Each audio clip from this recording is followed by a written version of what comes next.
тушаалаар батлан ажиллаад байна.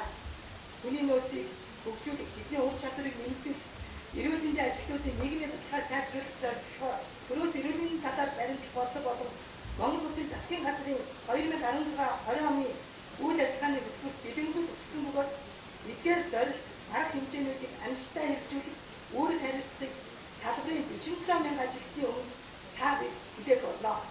Иймд бусад төрийн захиргааны төв болон орон нутгийн захиргааны байгууллагууд, үйлдвэрчдийн эд, бусад мэргэжлийн нийгэмлэг холбоо, олон улсын байгууллагуудын оролцоо, хамтын ажиллагааг өргөжүүлэх заашгүй хэрэгтэй юм.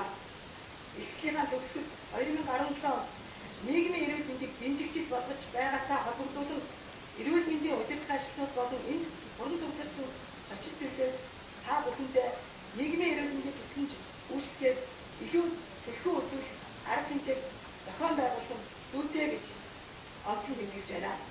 Дэлхийд дахин 20 дугаар зууны ихэнх үеэс эхлэн эмгэг шүтсэн зардал өндөртэй өргөн эрүүл мэндийн тусламж үйлчлэгээс өвчин эмгэгээс өршсөн сэргийлэх нийгмийн эрүүл мэндийн тусламж үйлчлэгээр илүүтэйгээр анхаарлаа хандуулах болсон гэдгийг та бүхэн мэдгэлээ. Нийгмийн эрүүл мэндийн гэдэг утгаараа бидэд салбарын оролцоо, хамтын ажиллагаа, хамтын хүчин чармайлт ихээхэн чухал байгаа. Тийм учраас бид та бидний харилцан хамтын ажиллагаа илүү өргөжж, хүн амын эрүүл мэндийг дэмжих хамгаалах үйл ажиллагаа илүү чанартай, хүртээмжтэй болно гэж итгэж байна. Бид цаашид төрөөс эрүүл мэндийн талаар баримтлах бодлогыг орон нутгад хэрэгжүүлэх ажил, дэд хөтөлбөрийг боловсруулан хэрэгжүүлэхийг ханган ажиллах болно. Эмнэлгийн тусламж үйлчлэгээний хуулийг хэрэгжүүлэх, эрүүл мэндийн даатгалын аль шатнд хүний нөөцийн залхам чадварыг тасралтгүй хадгалах, шинэ технологи, инновацид түшиглсэн хүний нөөцийг хамтдан тогтоорн бэлдэх, эмч эмнэлгийн мэргэжлийн ёс зүй харьцаа хандлагыг сайжруулах, эрүүл мэндийн салбарын санхүүжилтийн үр дүнтэй үр ашигтай тогтолцоог бий болгох, эрүүл мэндийн салбарын хөрөнгө оруулалтыг нэмэгдүүлэх зэрэг үйл ажиллагаанд онцгой анхаарч энэ чиглэлээр өөрийн орон нутгад бүхий идэв сэтгэлээ зориулан ажиллах гэж итгэж байна. Өнөөдөр эрүүл мэндийн салбар ард иргэдийнхаа итгэлийг даасан, хадгалыг хүлээсэн салбар байх уу? Эсвэл шалтак тооцсон, зовлон дурдсан хэвээрээ байх уу гэдэг энд уран зөвлөрсөн удирдах ажилтнууд та биднээс ихээхэн шалтгаалах юм аа. Удирдах ажилтан бид бүхнээс шалтгаалж мөнгөгүйгээр хийх ажил маш их байгаа. Зохион байгуул, удирдлагын арга барил гэдэг юугаар ч үндэнгүй хөрөнгө оруулалт бөгөөд нүд тассан, сонсгол тассан байдлаасаа амьдарч ажиллаас бидэнд их боломж бий гэдгийг урьдчилж хэлхийг хүсэж байна. Нотолгоотой, мэдлэгтэй, ур чадвартай ажиллахаас гадна хурдтай, сэтгэлтэй, өөдрөгөөр шинийг санаачилж ажиллах хэрэгтэй бидний амжилтын үндэс байгууллаа. Үнэхээр хий гэвэл арга нь олдно, хийхгүй гэвэл шалтгаан нь олддоо. Эрүүл мэндийн салбарт хүн ардынхаа эрүүл мэндийг дэмжих хамгаалах үйлсэд ямар мандатыг энэ салбарынхаа атан гацсан болсон эрүүл мэндийн удирдах ажилтнууд та бүхэндээ амжилт хүсэж бид бүхнийг дэмжин тусалж байдаг.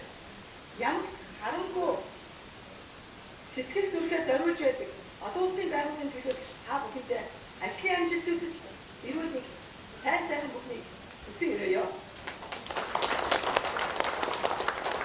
Та бидний хамтын ажиллагааны үр дүнгээр эрүүл мэндийн салбар эрс шинжилгээ хийж, иргэдийн маань сэтгэл ханамжтай шилж, өөрийн эх орондоо чанартай хүртээмжтэй тусламж үйлчлэгээ авах болно гэдэг эргэлзэхгүй байна. Анхаарал тавьсанд баярлалаа.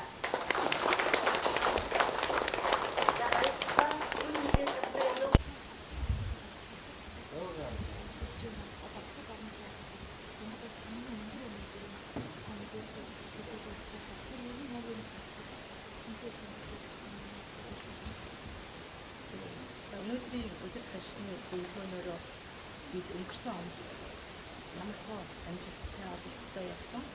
За түүндээ одоо дүгнэлт хийгээд ирэх 2017 онд бүхий ажиллах. За мөн одоо төрөөс баримт эрүүл мэндийн талаар ямар бодлогыг хэрэгжүүлэх вэ? Энэ бодлогоо хүрээнд одоо энэ салбарын удирдах ажилтнууд маань хэрхэн ажиллах вэ гэдэг чиглэлээр өнөөдрийн удирдах ажилтны зөвлөгөөнийг зохион байгуулж явуулж байгаа.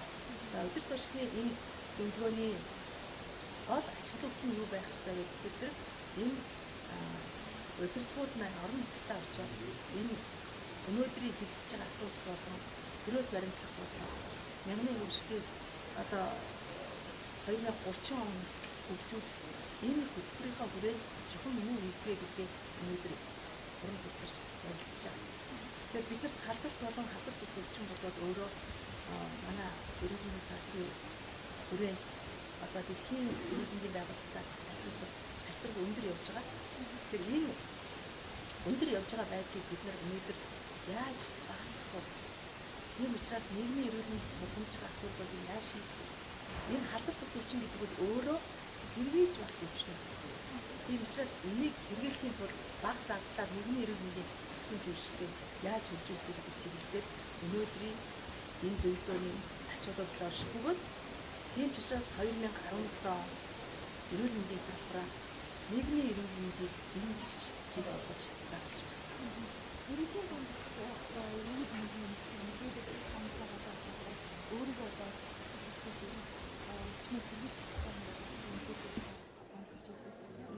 Тэгэхээр зэрэг яг энэ эрүүл мэндийн салбарын зөвхөн ажил биш байдаг. Ер нь ажил олгогч. Тэгээд төр захиргааны байгууллагууд хэн бүхэн өөртөө болон өрөөлтөө эрүүл мэндийн талаар анхаарал халамж тавьж явах хэрэгтэй. Ингэсний үндсэн дээр бид нар аливаа өвчнөөс өрсөн сэргийлэх нөхцөл боломжийг бүрдэж ирнэ. Эрүүл мэндийн салбар одоо боломжтой ямар шийдвэрлэлийг За ер нь бол эрүүл мэндийн салбарт бол яаралтай биш гэдэг тийм одоо категори бол ерөөсөө байдаг. Бүгд л одоо яаралтай байдаг. Бүгдийг л одоо нэгийг шийднэ гэж байдгүй. Цогцоор шийдэх асуудал байдаг. Тийм учраас одоо санхүүгийнх нь хувьд нь, эдийн засгийн хувьд нь, хүний нөөцийн хувьд нь, за одоо шинэ технологийн хувьд нь бүхий л одоо эрүүл мэндийн салбарын үзүүлж байгаа тусламж үйлчлэгээ цогцоор нь бид нар шийдчихэж тусламж үйлчлэгээ хүртээмжтэй иргэдэд одоо эх орондоо болон эрүүл мэндээ хамгаалах ийм боломж нөхцөлийг бүрдүүлж байна.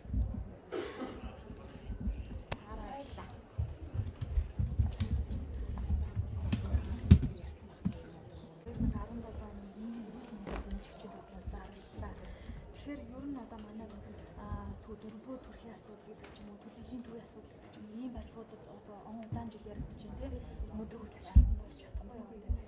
Тэгэхээр ер нь 2017 онд эрүүл мэндийн салбарт ер нь ямар томоохон одоо барилга байгууламжууд ашигласан байна. Эрүүл мэндийн салбарт бол төрөөс тавьж байгаа хөрөнгөөр бол хэцүү. Энэ санхүүгийн бэрхшээлтэй энэ цаг үед олон улсын валютын сан засгийн газартай сая өнгөрсөн тав байж байгаа мэдээлэл гаргасан. Энэтэй холбогдуулаад ер нь бол одоо бас хөрөнгө оруулалтын чиглэлээр тусгацсан ажил хэцүү. Гэхдээ бол ямар ч байсан бид бол гал алдахгүйгээр хэмжээний тийм ээ. За төсөвтөө зохицуулсан, батлагдсан төсөвтөө зохицуулсан энэ ажлуудыг хийж хэрэгжүүлнэ. За түрүүн ярьсан онцгой зарим нэг газруудаа тэр их барихын асуудлууд, 300 ортын асуудал, ахмуудын гэрэнтлөөгийн асуудал, төлөнхийн төвийн асуудлууд байна. Тэрийг бол бид төсөвтөө тавьж шийдвэрлүүлсэн. За Кувейтийн сангийн хөрөнгө оруулалтаар хийгдэж байгаа тэр 8 сая долларын асуудлаар бид бол энэ ажлыг эхлүүл дуусгана. За 19 он хэд одоо зарлалт хэмжээнд дуусгана. За энэ жил Монголын үндэсний онцлогооны эмчилгээний төвийн том барилга 2-р эмнэлгийн хашаан дээр бас баригдаж байгаа. Энийг бол 19 онд энэ жил 19 онд бас хийж гүйцэтгэж дуусгана. Энэ барилга баригдсанараа Монгол улсын үндэсний хэмжээнд онцлогоо эмчилгээ хийх, орон нутагтаа үсгийн онцлогооны төвүүдтэй явуулын одоо захин машинуудаар үйлчилгээ хийх, тэндээ малчны хотон дээрээс сум баригадын төв дээрээс үндэсний онцлогооны төв рүүгээ шууд одоо телеконференцээр хурал хийж өвчтнийг онцлох ийм одоо боломж нэгдэнэ. За хамгийн том бас нэг хөрөнгө оруулалт бол үндэсний онцлогоо эмчилгээний төвийн баригдж байгаа энэ эмнэлэг дээр бол цөмийн жижиг лаборатори, цөмийн жижиг байгууламж баригдана. Энэ юу гэсэн вэ гэхээр циклотроны жижиг үйлдвэр баригдаад тэр цөмийн одоо дэлхийн жишг төсөн дэлхийн хэмжээнд байдаг цөмийн онцлогоо эмчилгээний асуудлууд бас энэ барилгатайгаа хамтарч одоо хийгдэх ёстой. Энэ хөрөнгө оруулалтын асуудал нь бол одоо шийдэгдсэн. 2017 оныг бол эрүүл мэндийн яамнаас бол сахилга санхүүжилт, сахилга хотын жил болгон зарлаж байгаа. Энэ салбарынхаа санхүүгийнхаа хүрээндээ. Тийм учраас бид өнгөрсөн 14-15 онд эрүүл мэндийн салбартаа тулгамдсан 16 тэрбум төгрөгийн өрийг, эмийн өрийг бол одоо өнгөрсөн 16 онд дарж шийдвэрлсэн. Гэхдээ бас салбартаа эмийн өрийг эрүүл мэндийн яам нь дарддаг, тухайн үед нь тэгээ шийдвэрлэдэг гэдэг ойлголтоор биш. 17 онд сахилга, санхүүгийн сахилга хариуцлагыг нэмэгдүүлэх талаар бас үүрэг даалгавар өгөгдөж байгаа. Хэдийгээр улс орны энэ эдийн засаг хүндрэлтэй байгаа энэ цаг үед манай улсын их хурл засгийн газраас эрүүл мэндийн салбарын одоо яг эмнэлгийн тусламжийн эмийн хөрөнгө мөнгийг хасдгүй, тандгүй энэ зорилттой байгаа ч гэсэн бид бас энэ сахилга хариуцлага нэмэгдүүлэх тэр төсвийн бүтцийг эрүүл мэндийн салбарын тэр эмийн салбарын төсвийн бүтцийг бол өөрчлүүлэх талаар хариуцлагатай арга хэмжээг авч ажиллана. 17 онд бол бас бүх хувийн хөгжлийн эрүүл мэндийн байгууллагуудад бид нэгдсэн эмийн худалдан авалтыг зохион байгуулахад төлөвлөж байгаа.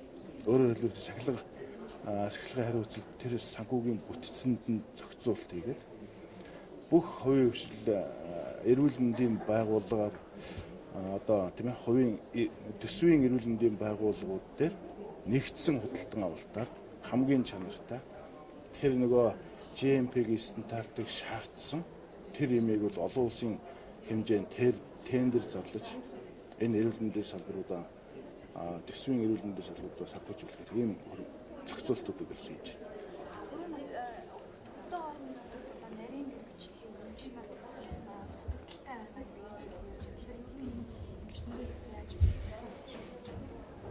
Ер нь бол эрүүл мэндийн салбарт нийтдээ бол нэг 47 мянган ажилтан албан ажиллаж байна. Тэгэхдээ яг энэ 47 мянган маань эмч нар байна уу, совилогч байна уу, тийм ээ? Бага эмч нар байна уу гэдэгт бас эргэлзээтэй тоо байна. Тэгэхээр бид цаашдаа энэ бүтцэн дээр боловсон хүчний бүтцэн дээр анхаарч дахиж одоо бүр шинжилсэн иргэн одоо шинжилсэн ийм хөтөлбөрийг хийж ажиллах төлөвлөгөөтэй байна, тийм ээ? Энэ 47 мянган хүний магадгүй бараг 15 мянган 12-оос 15 мянган хүн дандаа аж ахуй ажилтан тийм үү? Сэлээсээр манаач, тоогооч, галч, харгуул хамгаалтынхан гэдэг юм тийм. Ийм осууд байна. Тэгэхээр бид энэ тал дээр энэ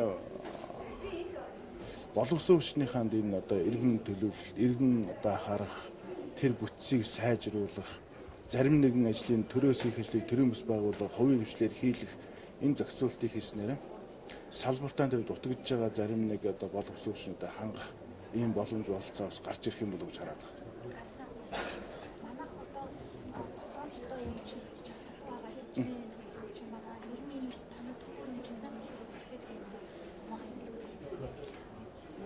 Эрүүл мэндийн сайдын тушаалаар батлагдсан энэ тушаал байдаг. Энэ дээр бол дотооддоо эмчлэгдэж чадахгүй. Энэ өвчнүүдийг бол гадаад орнд 3 дахь оронд очиж эмчлүүлэх юм боломжийг хангасан байдаг. За мэдээж бол түрүүн хэлсэн нэг л ийм асуудал дотооддоо эмчлэгдэж чадахгүй асуудал яригддаг юм чинь. Энэ асуудал байж л таараа. Гэхдээ эрүүл мэндийн яамнаас бас гадагшаа яваад эмнэлгийн тусламж яваад гадагшаа одоо дотооддоо эмчлэгдэхгүй энэ эрүүл тийм ээ өвчнөө эмчлүүлээд ирсэн тохиолдолд эргээд тэрийн нэрийн одоо удирдсан энэ хурлаар 5% хүртэл хувийн одоо мөнгийг тэр төлбөрийн зардлыг буцаан олгодог. Бид энийг бас бага байна гэж бодож байгаа. Цаашлаа бас нэмэгдүүлэх, бүтцэнд нь сайжруулах, аль болох иргэдийнхээ одоо карманаас халааснаас нь гарч байгаа тэр мөнгийг тийм ээ багасгах, гадаадад гарч эмчлүүлж байгаа, гадаад гарч явж байгаа энэ урсгалыг барагдуулах тал дээр ажиллаж байна. Түрүүн хэлсэн Монголын үндэсний онцлогын эмчилгээний төвийн барилга 19 онд баригдаж дуусна. За бас сонгон хайрхан дүүрэгт иж бүрэн бос жишг эмнэлэг, дүүргийн жишг эмнэлэг 18 оны сүүлээр 19 онд бас баригдаж дуусна. Азийн хөгжлийн банкны бас хөнгөлөлтэй зээлийн хүрээнд Ховд аймаг Чингэлтэй дүүрэгт бас яг сонгон хайрхан дүүрэгтэй жишг адил ийм одоо олон улсын стандарт нийцсэн энэ том эмнэлгүүдийг одоо барих бас төлөвлөгөө аваа. Энэний үр дүнд бид гадны урсгалыг тийм ээ гадагшаа гарч байгаа иргэд маань одоо халааснаас гарч байгаа тэр гадагшаа явуулж байгаа энэ урсгалыг бол хааж ирнэ. Эрүүл мэндийн яам бол энэ дээр бол одоо бодлого төлөвлөлтөөр ажиллаж байна.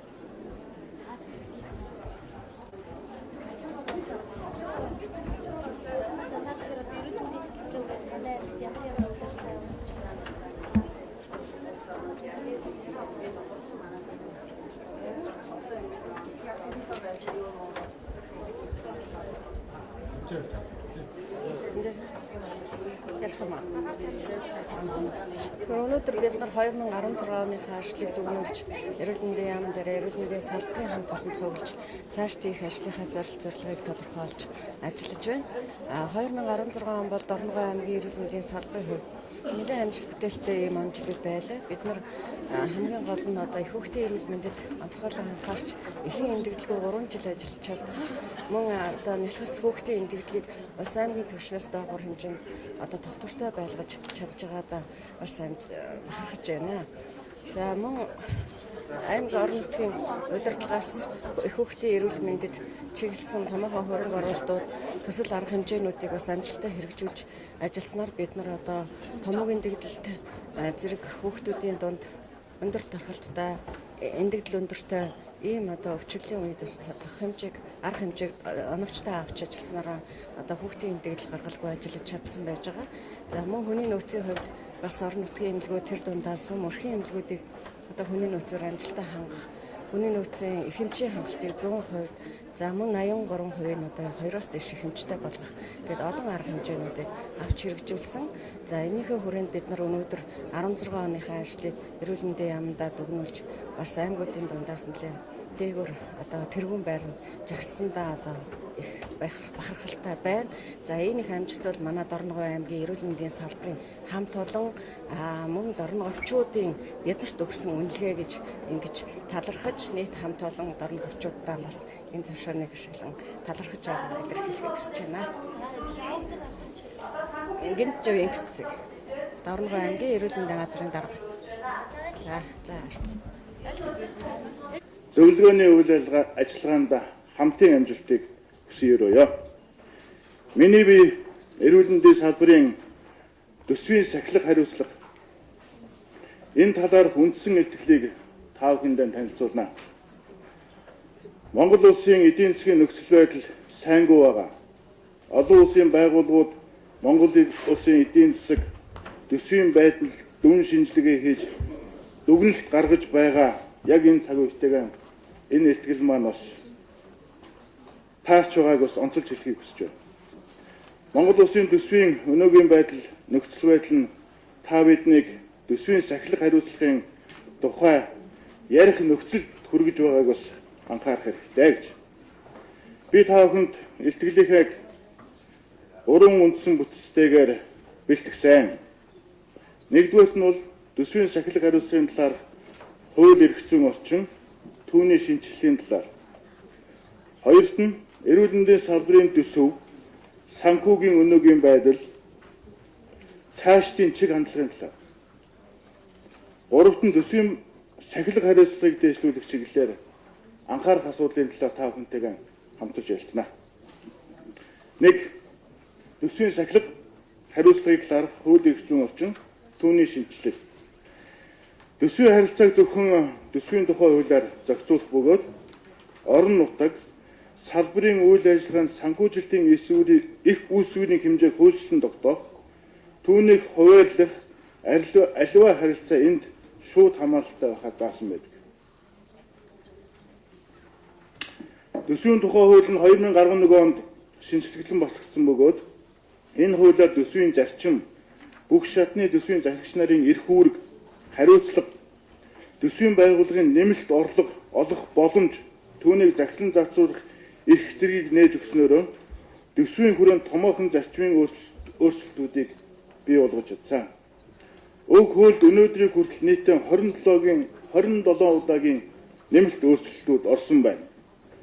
Төсвийн шинэ хуулиар төсвийн үндсэн 5 зарчмыг тухайлбал төсвийн доктортой байдлыг хангах, төсвийн иж бүрэн үнэн зөв байдлыг хангах, санхүү төсвийн зохистой удирдлагыг хэрэгжүүлэх, ил тул байдлыг хангасан байх, хариуцлагатай байх зарчмуудыг шинээр тогтоож, төсвийн процесс субъектүүдийн эрх үүрэгтэй холбож өгсөн. Төсвийн хувьд орсон хууль тогтоох болон гүйцэтгэх засаглалын бүрэн эрхтэй холбоотой өөрчлөлтийг та бүхэн дэлгэцнээс харж болно. Тухайлбал сангийн сайдын бүрэн эрхэд төсвийн зарлагын норм норимтыг болон төсвийн байгууллагын бүтцийн болон орон тооны жишг хязгаарыг тогтоо. Төсөв санхүүгийн дотоод аудит хяналт шалгалтыг зохион байгуулж удирдлагаар хангах. Засаг даргын нөөц хөрөнгийн зохицуулалт, зарцуулалтын нийтлэг журмыг тогтоох. Төсвийн ерөнхийлөн захирагчийн эрхийн хүрээнд жилийн төсвийн хязгаарт багтаан төсвийн төслийг боловсруулах. Хөтөлбөрийн үр дүн төсвийн гүйцэтгэхийн тайлан гарган засгийн газрын хуралдаанд танилцуулах. Хөрөнгө оруулалтын арга хэмжээний хэрэгжилтийг төсвийн гүйцэтгэлийн явцад хянаж, санхүү төсвийн асуудал эрхэлсэн төрийн захиргааны төв байгууллагад улирал тутамдаа тайлагнаж байх. Өөрийн эрх асуудлын хүрээнд дотоод аудитын үйл ажиллагааг хэрэгжүүлэх. Төсвийн төвлөрүүлэн захирагчийн түвшинд хуулийн 14-ийн 2-ын 2, 14-ийн 2-ын 3, 14-ийн 2-ын 5, 14-ийн 2-ын 8 заасан төсвийн ерөнхийлөн захирагчийн бүрэн эрх болон төсвийн шууд захирагчийн хувьд заасан бүрэн эрхийг хэрэгжүүлж ажиллах. Салбарын сайдаас гэрээний дагуу тусгай зорилтын шилжүүлэг хүлээн авч байгаа тохиолдолд аймаг нийслэлийн засагдар төсвийн төвлөрүүлэн захирагч байх. За төсвийн шууд захирагчийн түвшинд дотоод аудитын үйл ажиллагааг хэрэгжүүлнэ. Засгийн газрын шугамаар авч байгаа хөнгөлөлттэй зээл болон уцалтгүй тусламжийн хөрөнгөөр хэрэгжиж байгаа төслийн нэгжийн дарга тухайн төсвийн засгийн газрын тусгай сангийн захирагч тухайн сангийн төсвийн шууд захирагч байх зэрэг өөрчлөлтүүдийг оруулсан байна. Онд гарсан төсвийн хүрээний өөрчлөлтүүдээс Монгол Улсын 2017 оны төсвийн тухай хуулийг дагаж гарсан төсвийн тухай хуулийн нэмэлт өөрчлөлт нь эрүүл мэндийн салбарт ээлтэй өөрчлөлт орсон гэж харж байгаа. Энэхүү өөрчлөлтөөр төсвийн захирагч нь төсвийн жилийн хүрээнд гарсан зарлагын хэмнэлт, үндсэн үйл ажиллагааны нэмэлт орлогыг төсвийн үр ашгийг сайжруулах зорилгоор тухайн төсвийн жилд захиран зарцуул болохоор өөрчлөлтийг тусгасан байдаг. Өмнөх хуулиар дараа жилийн төсөв тусгагдж төсвийн орлогын нөхцөл байдлаас хамаарч уг хөрөнгө иргэн хуваарлагдахгүй байдал үүсч байсныг манай удирдах төсвийн менежерүүд сайн мэдж байгаа. Тус хуулийн 46-гийн 3 дахь хэсэгт төсвийн зарлагын хэмнэлт, үндсэн үйл ажиллагааны нэмэлт орлогыг төсвийг хүлээгдэж байгаа гүйцэтгэлд нь үндэслэн их үүсвэр дутагдж байгаа эсвэл өр төлбөр үүссэн үндсэн үйл ажиллагааны урсгал задлыг санхүүжүүлэх. Байгууллагын хамт олон ажилтныг ажлын үр дүнг нь харгалзан урамшуулах. Нийт ажилтны нийгмийн асуудлыг шийдвэрлэх. Тухайн салбар болон байгууллагын үйл ажиллагааг дэмжих зориултгүй хөрөнгө оруулалт хийх зэрэг зарцуул болохоор заасан байна. Төсвийн хуулийн этгээдийн заалтыг хэрэгжүүлэх талаар сангийн сайдын тушаалаар журам батлагдсан гарах бөгөөд энэхүү журамд эрүүл мэндийн байгууллагад үр ашигтай заалтуудыг оруулах чиглэлээр бид сангийн яамтай одоогоор хамтран ажиллаж байна. Түүнчлэн улсын төсвийн нөхцөл байдалтай уялдуулан төсвийн сахилга батыг сайжруулах, хэмнэлтийн горонд шилжих чиглэлээр гарсан хүчин төгөлдөр мөрдөгдөж байгаа эрх зүйн актуудыг та бүхэн бас энэ дэлгэцнээс хараарай. Төсвийн захирагч нарын анхааралд хандуулах ёстой нэг хууль бол шилэн дансны тухай хууль юм а. Шилэн дансны тухай хуулийг 2015 оны 1 сарын 1-ний өдрөөс эхлэн орон даяар мөрдөж өгсөнтэй холбоотойгоор эрүүл мэндийн яам нь 2014 оны 12 дугаар сараас эхлэн харьяат төсөв байгууллагуудын санхүүгийн ажилтнуудыг шилэн дансны тухай хууль болон журмын талаарх сургалт семинарт хамруулах, тэдгээрийг мэдээлэл арга зүйгээр хангах, Харьяа байгууллагуудын мэдээллийг хуулийн хугацаанд багтаан шилэн даасанд байршуулах ажлыг зохион байгуулж ирсэн. Шилэн даасны хуулийг хэрэгжүүлэхэд анхаарах асуудал хэрэгжүүлэх хугацаа зэргийг та бүхэн бас энд дэлгэцэн дээр харж байна. Хоёр дахь асуудлын хүрээнд эрүүл мэндийн салбарын төсөв санхүүгийн өнөөгийн байдал тайлтын чиг хандлагын талаар. Эрүүл мэндийн салбарын төсөв нь бусад төсвийн ерөнхийлөн захирчдын төсвөөс эрс ялгаатай. Бас эмзэг гэдгийг бид нар бүгдээрээ мэднэ. Тус салбарын төсөв сүүлийн жилүүдэд байнгын өсөлттэй байгаа боловч Монгол улсын дотоодын нийт бүтээгдэхүүний 4% нь хүрэх заалт өнөөдрийн хүртэл хэрэгжихгүй байна. Манай салбарын нийт төсвийн 70-80 орчим хувийг улсын төсвөөс юу орцод суурилсан аргаар 25-30% эрүүл мэндийн даатгалын сангаас өртөгж суурилсан аргаар гүйцэтгэлийн аргаар санхүүжүүлж байна. Эрүүл мэндийн салбарын төсвийн ерөнхийлөн захирагчийн 2016 оны төсвийн гүйцэтгэлийн тайланг нэгтгэгдэж байгаа бөгөөд 2016 оны хүлээгдэж байгаа гүйцэтгэлээр нийт төсөв 663 тэрбум төгрөг буюу 98.6%-тай.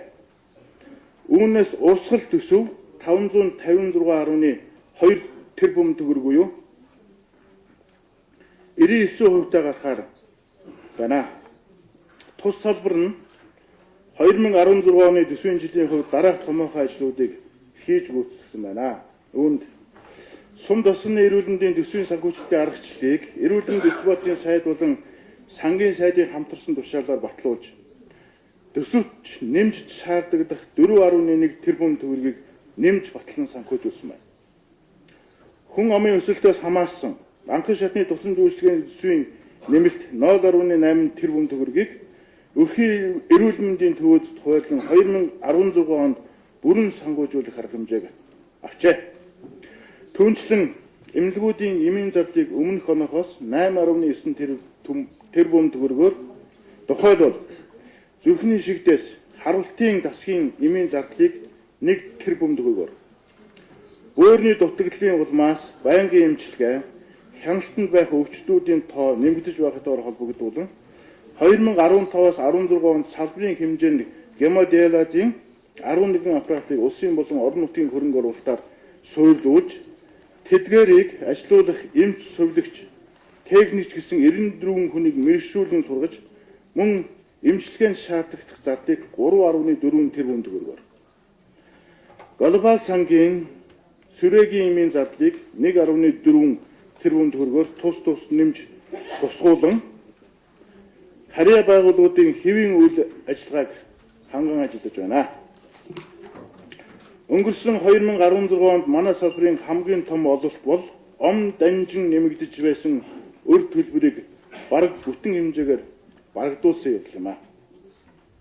Салбарын өр 2014 онд 7.9 тэрбум, 2015 онд 9.7 тэрбум, 2016 оны 11-р сарын 31-ний байдлаар 15.9 тэрбум төгрөг төлсөн бөгөөд энэ их хөрийг барагдуулах чиглэлээр эрүүл мэндийн сайд нь санаачлаг гарган ажиллаж сангийн сайд болон хөдөлмөрийн байгууллагын сайд нартай хамтран эрүүл мэндийн даатгалын тусламж үйлчилгээний зардалд хооронд нь шилжүүлэх замаар 6.5 тэрбум төгрөгийн хэмнэлтийн гормоор ажиллаж хэмнэлсэн зардлуудыг байгууллага хооронд зохицуулт хийх журмаар 9.4 тэрбум төгрөгийн өр авалгыг барагдуулсан байна.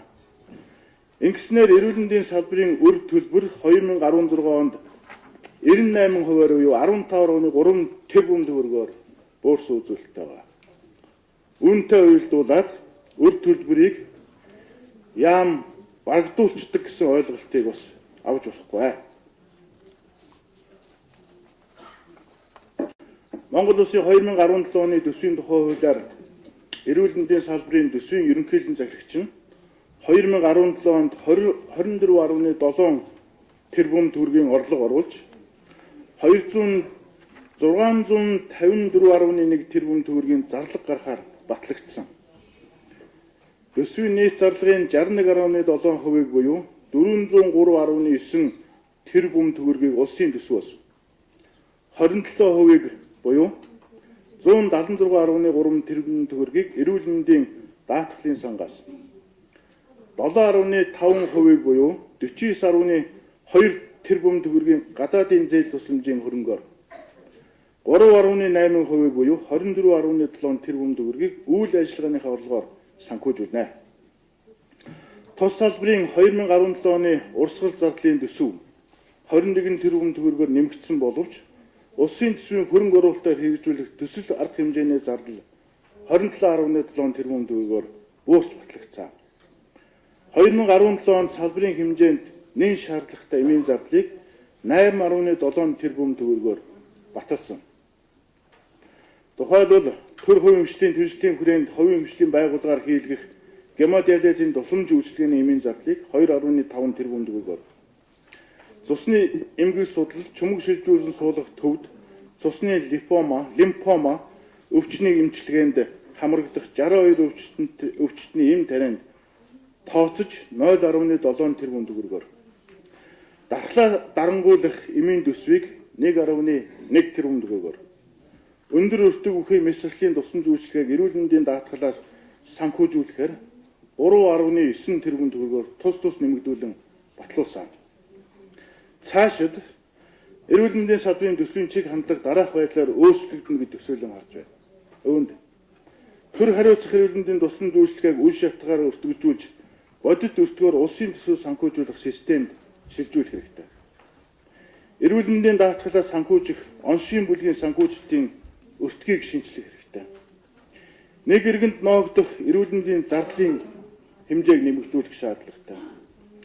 Эрүүл мэндийн салбарт шаардлагатай хөрөнгө оруулалтыг төсвийг үе шавтаагаар нэмэгдүүлэх. Гадаадын зээл тусламжийн үр ашгийг дээшлүүлж хүрээг нэмэгдүүлэх. Сая манай төслийн удирдах ажилтнууд төсөлд хамтран ажиллах гадна дотны төслийнхэн маань энэ олон улсын валютын сантай холбогдуулан төсвийн энэ мэдээлэл гаргасантай холбогдуулаад өөрсдийнхөө төсвийн бүтцэнд анхаарах, төсвийнхөө удирдлага зохион байгуулалтыг сайжруулах, эрүүл мэндийн яамтайгаа хамтарч ажиллах мэдээллүүдийг талархлын үгэндээ дурдсан. Эрүүл мэндийн салбарын урсгал төсөвт эслэх эрүүл мэндийн даатгалын санхүүжилтийг 40% түргэх. Эрүүл мэндийн салбарын төсвийг Монгол улсын дотоодын нийт бүтээгдэхүүний 4% түргэхээр салбар хичээн ажиллах болно. Түүнчлэн 2017 оны төсвийн жилийн хувьд улс орны эдийн засгийн хүндрэлтэй нөхцөл энэ байдлын улмаас дараах бэрхшээл гарч болцсохгүй байгаамаа. Улсын хэмжээний нийт төсөвт байгууллагын бараа үйлчлэгээний зардлыг засгийн газар өргөн мэдүүлсэн төсвийн төслийн дүнгээс 1%-аар бууруулж баталсан зарим харьяа байгууллагууд сөргөөр нөлөөлж болно. Хөрөнгө оруулалтын зардал нэмэлтээ шаардлагатай байгаа хөрөнгийг төсвийн тодорхойлолт шийдвэрлэхэд бэрхшээл учирч байна. Тоног төхөөрөмж, их засварын зардлын хэрэгцээ, шаардлагыг хангаж чадахгүй байх зэрэг эрсдлүүд үүсч болцсохгүй. Иймд бүх шатны төсвийн менежерүүд батлагдсан төсвийнхээ хүрээнд үр ашигтай бүтцийн өөрчлөлт хэмнэлттэйгээр ажиллах шаардлага тулгарч байна. Гурав дахь асуудлын хүрээнд эрүүл мэндийн салбарын төсвийн менежерүүд анхааруул зохих асуудлууд нэлээд байна. Үүнд төсвийн менежерүүд төсвийн сар удирлын мэдээ тайлаг цаг тухайд нь үед нь ирүүлэх асуудалд хуулийн хангалтгүй байна. Эрүүл мэндийн салбарын харьяа төсөв байгууллагуудын төсвийн сахилга хариуцлагыг дээшлүүлэх, төсвийн гүйцэтгэлийн сар удирлын мэдээг цаг хугацаанд нь ирүүлэх, батлагдсан заавар маягтыг мөрдөх зэрэг асуудлаар эрүүл мэндийн сайдын 2017 оны 1 сарын 17-ны өдрийн 1А дороо 211 тоот алтан бичгийг та бүхэн төрүүлсэн. Энийг мэдэж байгаа. Гэвч өнөөдрийн байдлаар Монгол Улсын төсвийн тухай хуулийн 8 дугаар зүйлийн 8.8.1 засгийн газрын 2015 оны 24 дугаар тогтоолоор батлагдсан төрийн сангийн үйл ажиллагааны журмын 8 дугаар зүйлийн 8.19-ийн 3 дахь заалтыг зөрчиж төсвийн гүйцэтгэлийн сарын мэдээ тайлан өр авлагын мэдээг хугацаа хортруулан ирүүлэх асуудал одоо ч хэвээр юм байна. Үүнээс шалтгаалan эрүүл мэндийн сайдын вакцины төсвийн гүйцэтгэлийн мэдээ хугацаанаас хоцрох улмаас сангийн яамны нэгтгэн гаргаж байгаа Монгол улсын төсвийн гүйцэтгэлийн нэгдсэн мэдээ саатах нөхцөл байдал үүсэж байгааг анхаарах хэрэгтэй. Ийм нэр үхий байгууллагуудын төсвийн менежерт сарын мэдээ хоцроо нэрүүлсэн төсвийн мэдээ гарах үүрэг үхий ажилтнуудаа хариуцлага тооцож ажиллахыг холбогдох шатанд нь анхаарч ажиллах хэрэгтэй. Эрүүл мэндийн салбарын төсвийн ерөнхийлөгчийн захирагч нь 2016 оны жилийн эцсийн нэгдсэн тайланд хийх аудитын дүгнэлтээр зөрчилгүй гэсэн санал дүгнэлт авахыг зорж ажиллаж байна. Үндэсний аудитын газраас гаргадаг аудитын зөвлөмжөөр эрүүл мэндийн салбарын төсвийн ерөнхийлөгчийн захирагч нь сүүлийн 2 жил дараалан хязгаарлалттай гэсэн санал дүгнэлт авсан.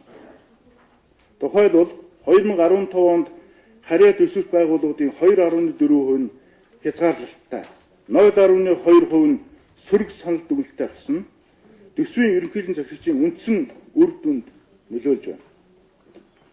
Иймд 2016 оны төсвийн гүйцэтгэлийн тайлангийн аудитын зөвлөмжөнд онцгойлон анхаарч өмнөх онуудад гарч байсан нийтлэг алдаа дутагыг дахин давтахгүй байхыг бүх шатны төсвийн менежерүүдэд анхааруулж байна.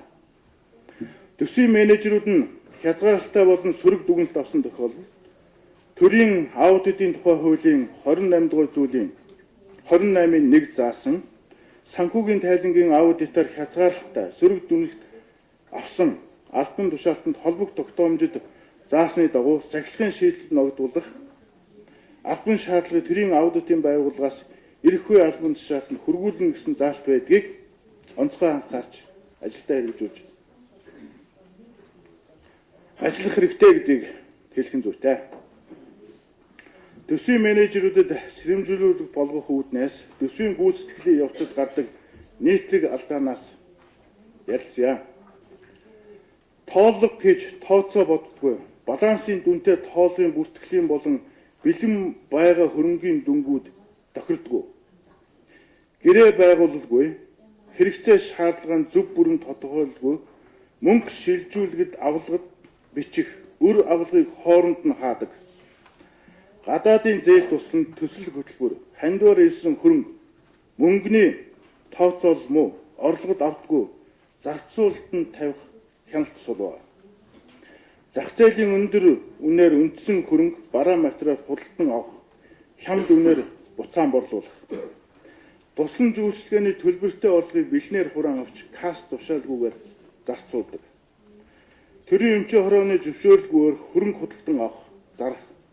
Төсвийн хөрөнгийг бусдад хандивлах, ивэн тэтгэх, элдв арга хэмжээ ёслол зарцуулах зэрэг үр дүнгүй зардал гарах зэрэг алдаанууд байнга давтагдаад байна. Ингээд төсвийн менежерүүд та бүхэнд дараах асуудлууд онцгойр анхаарч ажиллах талаар хэдэн зөвлөмжийг тусгая. Үүнд төсвийн цаглагыг баримталж ажиллах, батлагдсан төсвийг хэтрүүлэхгүй байх, зориулт бусаар зарцуулахгүй байх, өр төлбөр үүсэхгүй ажиллах. Төсвийн сар удирлын мэдээг тайлан хугацаа хожуундуулгүй эрүүлж хэвших. Шилэн даасны хуулийн хэрэгжилтийг хангаж хугацаанд нь мэдээж хэвших.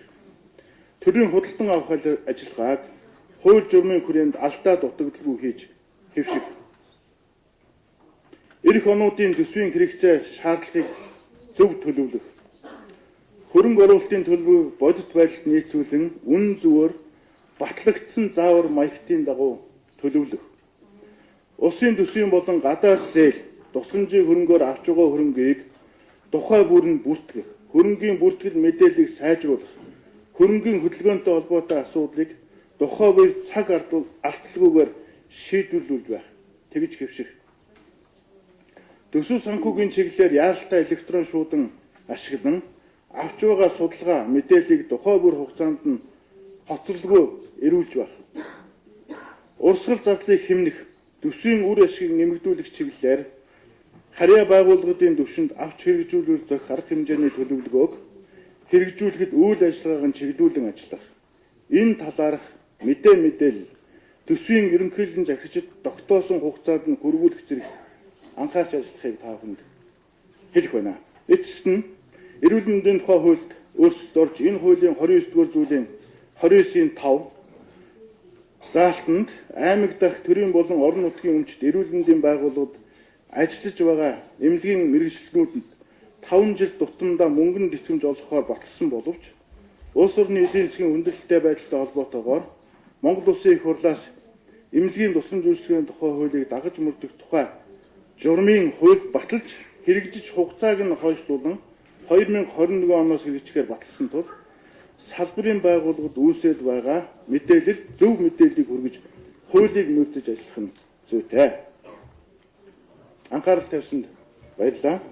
Та бүхэн удирдах гашны зөвлөгөөнд итгэвч наачтай оролцож олон асуудлуудаа хамтарч ажиллана гэдэгт итгэлтэй байна. Та бүхэндээ ажил амьдралын удахгүй болох Монголынхаа уламж цаахан цагаан сарын мэндийг өргөн дэвшүүлье. Нутаг орондоо очиж хамт олон дээр салбартаа бас сайхан шинжилгээг хүсье. Баярлалаа. Монгол Улсын засгийн газар шинжилгээ байгуулснаас хойш эрүүл мэндийн салбар харьцангуй богино хугацаанд олон ажлуудыг амжилттай хийж та бүхний оролцоотойгоор хамтдаа бүтээсэн бөгөөд цаашид цаг алдалгүй зүйлүүд илэрхийлэх сар шинийн өмнө удирдах ажлынхаа зөвлөгөөнийг инхүү хийж байгаа юм аа. Бидний ажлыг байнга дэмжиж байдаг Улсын их хурл, Монгол Улсын засгийн газар, Улсын их хурлын нийгмийн бодлого боловсрол шинжилгээ ухааны байнгын хороо, Дэлхийн эрүүл мэндийн байгууллага, Нэгдсэн үндэсний байгууллагын хүүхдийн сан, Нэгдсэн үндэсний байгууллагын хүн амын сан, Дэлхийн банк, Азийн хөгжлийн банк, Дэлхийн зүүн олон улсын байгууллагын хамт олонд талархал илэрхийлье.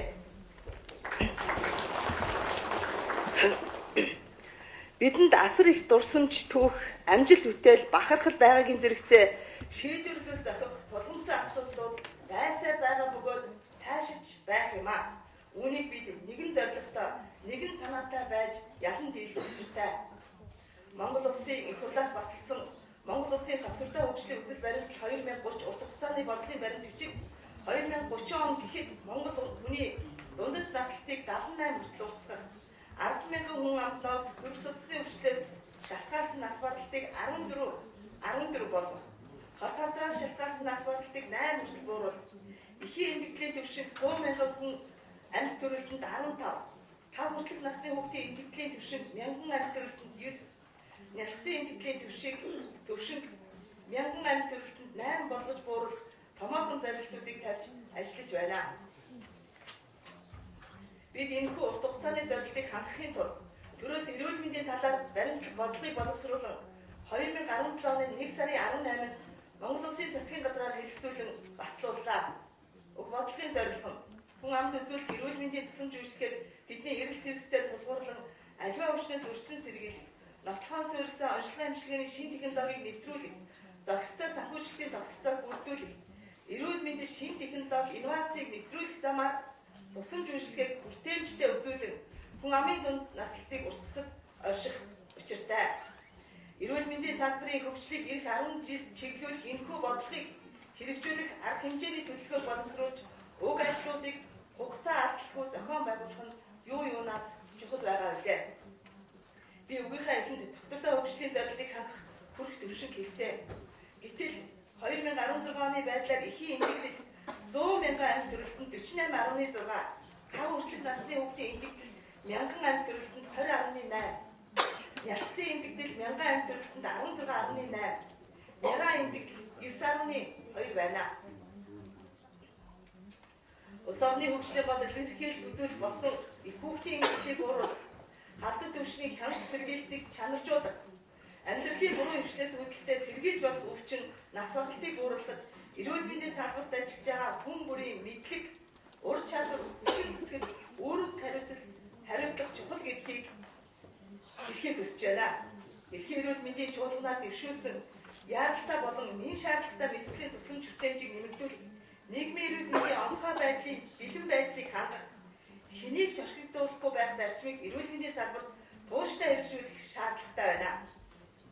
Түүнчлэн Монгол Улсын засгийн газрын мөрийн хөтөлбөрт тусгагдсан элэг бүтэн Монгол хөтөлбөрийг хэрэгжүүлэх, хаслагдсан сумдад амьдарч байгаа малчид иргэдийн үзлэг шинжилгээнд тогтмол хамруулах, явуулын эрүүл мэндийн үйлчлэгийг нэвтрүүлэх, халдвар төвчин, ялангуяа сүлье, лох, бэлгийн замын халдвар төвчнөөс сэргийлэх, уг өвчнөд иргэдийг өртгүүлэхгүй байх цаг цаар хэмжээг авч хэрэгжүүлж, улс оронд онцлуулж эмчлүүлэхгүй байх Урсгалыг эмчилгээний урсгалыг бууруулж, өвчин эмгэгээс улбааж, иргэдэд учрах санхүүгийн дарамтыг багасгах, өндөр өртөгтэй онцлогоо эмчилгээг эрүүл мэндийн даатгалд хамруулах зэрэг үйл ажиллагааны хэрэгжилтийг улам эрчимжүүлэх хэрэгцээ шаардлага байсаар байна. Эмнэлгийн мэргэжлийг багаарн чадваржуулах, хүний нөөцийг хэрэгцээнд тулгуурлан бэлтгэх, халдварын хяналтын тогтцоод дэлхийн жишг төрүүлэхэд олон улсын байгууллага мэргэжлийн нийгэмлэг төрийн бас байгууллагуудаа хамтран ажиллаж, ажлын байрамлалд дадлагдуулах сургалт, эмнэлгийн мэргэжлийн багийн сургалт, ажилтнуудаа харилцан солилцож ажиллах ажлыг зохион байгуулах чухал байна. Цаашид салбарын гол хөтлөгч болсон эмнэлгийн мэргэжилтэн эрүүл мэндийн бусад ажилтныг тасралтгүй сурах, чадваржуулах энэхүү үйл ажиллагааг эрчимжүүлэхэд анхаарлаа хандуулж ажиллах болно. Эрүүл мэндийн салбар нэгдсэн үндэсний байгууллагаас баталсан дэлхийн доктортой хөгжлийн хөтөлбөрийн зорилтыг хангаж, дэлхийн эрүүл мэндийн байгууллагын бодлого хөтөлбөрийг хэрэгжүүлэн, өндөр хөгжилтэй орнуудаа хөл нийлүүлэн алхахын төлөө цаашид илүү их хүчин чармааг гаргаж ажиллах шаардлага байна. Манай эрүүл мэндийн салбарын ажилтнуудын ялангуяа эмч, их баригч, сувилагчдын цалин үс урамшуулн тэдний ажлын гүйцэтгэл хүлээх хариуцлагатаа дүүцгээс төвшөнд хүрэхгүй байгаа хэдий ч өргөсөн танхагтаа үнчээр хөдөлмөрлөж, хөдөө орнуудад сумын төв айлын гэрч бис заслын тусламжийг цаг хугацаатаа уралдан хийж үзүүлж, эрдэнэ төхний амийг аварч тэдэнд амьдрал бэлгэлж байдаг эмнэлгийн мэргэжилтүүдээр бид үргэлж бахархаж байдаг юм а. Гэсэн хэдий ч эдийн засгийн хүндрэлтэй байгаа цаг мөчид юуны өмнө тулгарч байгаа бэрхшээлийг даван туулах, нөөцийг зөв хуваарлах, санхүүгийн сахилга хариуцлагыг дээшлүүлэх, удирдлага зохион байгуулалтын өндөр мэдрэмжтэй ажиллах, иргэд үйлчлүүлэгчд хамгийн их хүндрэл учруулж байгаа асуудлыг нэн тэргүүлэн шийдэрлэхийг бид өнөөдрийн хийж байгаа ажил та бүхний хашиж буй албан тушаал хүлээсэн хариуцлагын түвшинд шуурхай биелүүлэх шаардлага зөв ёсоор гарч байгаад удирдах ажилтан бүр анхааралтай авч урд урдаас илүү хариуцлаа ажиллах хэрэгтэй байна. Ингээд та бүхний эрүүл мэндийн салбарын удирдах ажилтны зөвлөгөөнд идэвхтэй оролцож, засгийн газрын 2016-аас 20 оны үйл ажиллагааны хөтөлбөр, Монгол улсын доктортой хөгжлийн үзэл баримтлал 30, Монгол улсын эрүүл эдийн засаг нийгмийн хөгжүүлэх 2017 оны үндсэн чиглэлийн хүрээнд 2017 онд их ажлын талаар санал бодлоо чөлөөтэй илэрхийлж оролцохыг хүсье. Бид бүхний ухаан нэмэргийн шийдвэрлэн цэцэн байх болтугай эрүүл мэндийн салбарын удирдах ажлын зөвлөгөөний оролцогчдод амжилт хүсье. Баярлалаа. Өсвөр нийслэлийн хөтөлбөрийн ажил бол 7 оноос эслэн эцэгч цаашдын бодлого чиглэл 15 давж хэрэгжүүлэх арга хэмжээний талаар хөтөлбөрийн зөвлөсөн байна. Улсын хурлаас батлан гаргасан засгийн газрын үйл ажиллагааны хөтөлбөр Монгол улсын доктортой хөгжлийн үзэл баримтлал 2030 гэсэн урт болон дунд хугацааны бодлогын бичиг баримтуудын дарааны жил энэ 2017 онд төгсөж байна. Тэр энэ дарааны жил эрүүл мэндийн удирдах ажилтан та бүхнээс өндөр хариуцлага идэвхсэнээс ажиллахыг шаардсан жил болж байгааг тэмдэглэж байна. Монгол улсын засгийн газар эрүүл мэндийн салбарт тулгамдж буй асуудлыг үхэлд нь харж шийдвэрлэх гарцыг тодорхойлох, цаашдын хөгжлийн чиг хандлагыг хүн амын эрүүл мэндийн тусламж үйлчилгээний эрэлт хэрэгцээтэй уялдсан, салбарын дунд хугацааны хөгжлийн бодлогын бичиг баримтлах, төрөөс эрүүл мэндийн талаар баримтлах бодлогыг батлаад удааг байна. Салбарын бодлогыг өөрийн удирдах байгаа байгууллага, харьяа нутаг дэвсгэрийн хүн амын эрүүл мэндийн онцлогтой уялдуулан хэрэгжүүлэх үйл ажиллагааны дэд хөтөлбөр, төлөвлөгөөний чиглэлээ тодорхойлох нь өнөөдрийн зөвлөгөөнөөс гарах үр дүн байх болно гэж үзэж байна. 2016 онд улсын хурлаас эрүүл ахуйн тухай хууль, эрүүл мэндийн даатгалын тухай хууль, эмнэлгийн тусламж үйлчилгээний тухай хууль, эрүүл мэндийн тухай хуульд орсон нэмэлт өөрчлөлтийг туслаж баталсан бөгөөд хуулийн хэрэгжилтийг богино хугацаанд шийдвэрлэх нь төрөөс эрүүл мэндийн талаар баримтлах бодлогыг хэрэгжүүлэх суурь ажиллагаа болох юм а. Эмнэлгийн тусламж үйлчилгээний тухай хуулийг хэрэгжүүлэх, бусад холбогдох хууль тогтоомжоо уялдаг хангах үүднээс эрх зүйн орчны тандалт судалгаа шинжилгээг хийж, холбогдох хууль тогтоомжид өөрчлөлт оруулах, туршаал шийдвэрүүдийг яралтай боловсруулах чиглэлээр анхаарч ажиллахыг та бүхэнд хандаж хэлье. Мөн эдгээр хууль бүх нийтийн эрүүл мэндийн тусламж үйлчилгээнд хамруулахад хувийн хвшлийн эрүүл мэндийн байгууллагын оролцоог тодорхой болгох, хамтран ажиллах нөхцөл бүрдсэн гэж үзэж байна. Монгол улсын их хурлаас эрүүл мэндийн салбарын хууль эрх зүйн орчныг боловсронгуй болгох, тулгымцсан асуудлыг шийдвэрлэхэд дэмжлэг үзүүлэх зорилгоор санаачлаг гарган ажиллаж байгааг бас дурдмаар байна. Засгийн газар бүрэн эрхийнхээ хугацаанд эрүүл мэндийн чиглэлээр хэд хэдэн хуулийн төсөл боловсруулах зорилтыг үйл ажиллагааны хөтөлбөртөө тусгасан. Эдгээрээс нялх балчир хүүхдийн хоол хүнсний бүтээгдэхүүний тухай хуулийн төсөл, донорын тухай хуулийн шинжилсэн найруулгын төслийг засгийн газраас улсын хурлд өргөн бариад байна. Улс орны хэмжээнд эдийн засгийн хүндрэлтэй тулгарч байгаа хэдий ч эрүүл мэндийн салбарын санхүүжилтийг төрөөс үе шатаа нэмэгдүүлэх зорилтын хүрээнд 2017 оны урсгал зардлын төсвийг 21 тэрбум төгрөгөөр, үүний дотроос эрүүл эмийн зардлыг 8.7 тэрбум төгрөгөөр нэмэгдүүлэн баталсан. Төр хувийн хөгжлийн түншлэлийн хүрээнд гемодиализын тусламж үйлчилгээний хүртээмжийг нэмэгдүүлэн эмчилгээний зардал 10.3 тэрбум төгрөг, цусны эмгэг судлал, чөмөг шилжүүлэн судлах төвд цусны лимфома өвчний эмчилгээнд хамрагдах 62 өвчтний эмийн зардал 0.7 тэрбум төгрөг, буюу 700 сая төгрөг. Өндөр өртөг бүхий мэсцлийн тусламж үйлчилгээг эрүүл мэндийн даатгалаар санхүүжүүлэх зардлыг 3.9 тэрбум төгрөгөөр тус нэмэгдүүлээд байна. Улсын хэмжээнд шинээр ашиглалтанд орж байгаа барилга болон барилгын өргөтгөлийн үйл ажиллагааг хэн явуулахтай холбогдох урсгал зардлыг нэмэгдүүлж, автомашины парк шинжилэлд 4.5 тэрбум төгрөгийг төсвөлөн нийтдээ 163 автомашины зардлыг шийдвэрлээд байна. Эрүүл мэндийн яамны зүгээс 2017 оныг нийгмийн эрүүл мэндийг дэмжигчд болгон зарлаж, хүн амыг өвчлсөн хойно өндөр өртөх зардлаар нэмжлэх бус, харин өвчнөөс урьдчилан сэргийлэх, халбарт бус өвчнийг эрт илрүүлэх, бага зардлаар эмчилгээ хийгдэх, эдийн засгийн үр дүнтэй цогц зарах хэмжээг аймаг орон нутгийн бүх шатны засаг дарга иргэдийн төлөөлөгчдийн хурал, төрийн болон төрийн бус байгууллага, хувийн хөгжлийн оролцоотойгоор хэрэгжүүлэх үйлс нь амжилт хүсэж байна. Засгийн газрын үйл ажиллагааны хөтөлбөр эдийн засгийн хүндрэлийг даван туулах төлөвлөгөөг тусгагдсан. Улс орны эдийн засгийн санхүүгийн хүндрэлийг даван туулах өрийн дарамтыг бууруулах чиглэлээр засгийн газар эрчимтэй ажиллаж байгаа. За олон улсын валютын сантаа бид тодорхой төсөл хөтөлбөр хэрэгжүүлэхээр төгсөж байгааг та бүхэн сайхан мэдээлэл авсан байгаа. Тэгэхээр эдгээр та бид өнөөдөр 2016 онд Монгол Улсын хүн амын эрүүл мэндийг дэмжих хамгаалах чиглэлээр эрүүл мэндийн салбарт олон амжилт хийж гүйцэтгэсэн ажил цаашид энэ тэргүүнд авч хэрэгжүүлэх арга хэмжээ анхаарах асуудлынхаа талаар харилцан ярилцаж санал бодлоо солилцсон тодорхой шийдвэрүүдийг гаргахаар уран зөвлөрөөд байна. 2016 онд нэгдсэн үндэсний байгууллагын ерөнхий ассамблеээс дэлхийн улс орнуудад 2030 хүртэл хөгжүүлэх баталгаа хөгжлийн зорилгоодыг багассан бөгөөд манай улсч мөн аль дэлхийн улс орнуудаа бүл нийлүүлэн энэхүү тунхаглалд нэгдэж ирэх 15 жил хэрэгжүүлэх үндэсний урт хугацааны хөгжлийн бодлогоор Монгол Улсын баталгаа хөгжлийн үзэл баримт 2030-ыг баталсан билээ. Үзэл баримтлалыг дунд хугацаанд хэрэгжүүлэх зорилгоор эрүүл мэндийн салбарын хөгжлийн ирэх 10 жилийн хугацааны ерөнхий зурглал төлөвийг тусгасан. Төрөөс эрүүл мэндийн талаар баримтлах бодлогыг засгийн газрын 2017 оны 1 сарын 18-ны өдрийн 24-р тогтоолоор батлуулаад байна. Монголчууд бид гараа сайн бол барай сайн гэж ярьдаг. Тиймээс Монгол Улсын баталгаа хөгжлийн үзэл баримт 2030 болон төрөөс эрүүл мэндийн талаар баримтлах бодлогыг хэрэгжүүлэхэд Монгол Улсын хүн амын эрүүл мэндийн үзүүлэлт бусад орнуудтай харьцуулахад ямар төвшөнд байгааг бид ерөнхийдөө ямар гараанаас эхэлж байгааг эргэн харах нь зүйтэй. Аливаа улс орны эрүүл мэндийн ийм чухал үзүүлэлт нь хүн амын дундаж наслалт байдаг. Манай улсын хүн амын дундаж наслалт дэлхийн эрүүл мэндийн байгууллагаас гаргасан үзүүлэлтээр 68.8 байгаа бөгөөд энэхүү үзүүлэлт дэлхийн түвшинд 71.4, дэлхийн эрүүл мэндийн байгууллагын номхон далайн төсвийн хувьд 74% байгаа юм а. Дундаж наслалтын хувьд бид төсвийн орнууд болох Камбож, Филиппин, Азер Сумдын тэнгисийн зүүн бүсийн орноос Ирак, зүүн өмнөд Азийн бүсийн орнуудаас Индонез зэрэг орнтой ойролцоо түвшинд байна.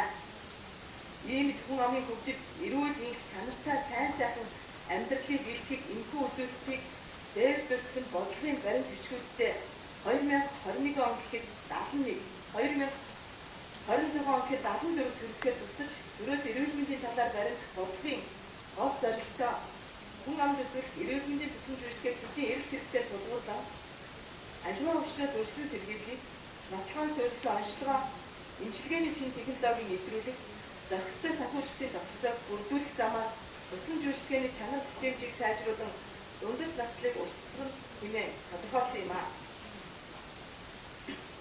2016 онд дэлхийн эндийг төсөж 100 мянган амьд төрөлхтөнд 48.6 болж өнгөрсөн 2015 онтой харьцуулбал 22.6 хормил мянган амьд төрөлхтөнд ногдох нялхсны болон 5 насны хүүхдийн эндийг 1.5 2.5 хормилээр тус өссөн байна. Эдгээр намны хөгжлийн зорилгыг дэвшүүлсэн нялхсан эндэгдлийг бууруулах зорилттой амжилтаар хүрч өсвийн орнуудтай харьцуулбал дунд түвшинд байгаа хэдий ч олсон ололт амжилттай батлаж түүний тогтвортой байдлыг хадгалах чадвар төдийлөн бүдээгүй байгаад 2016 судалгаа харууллаа.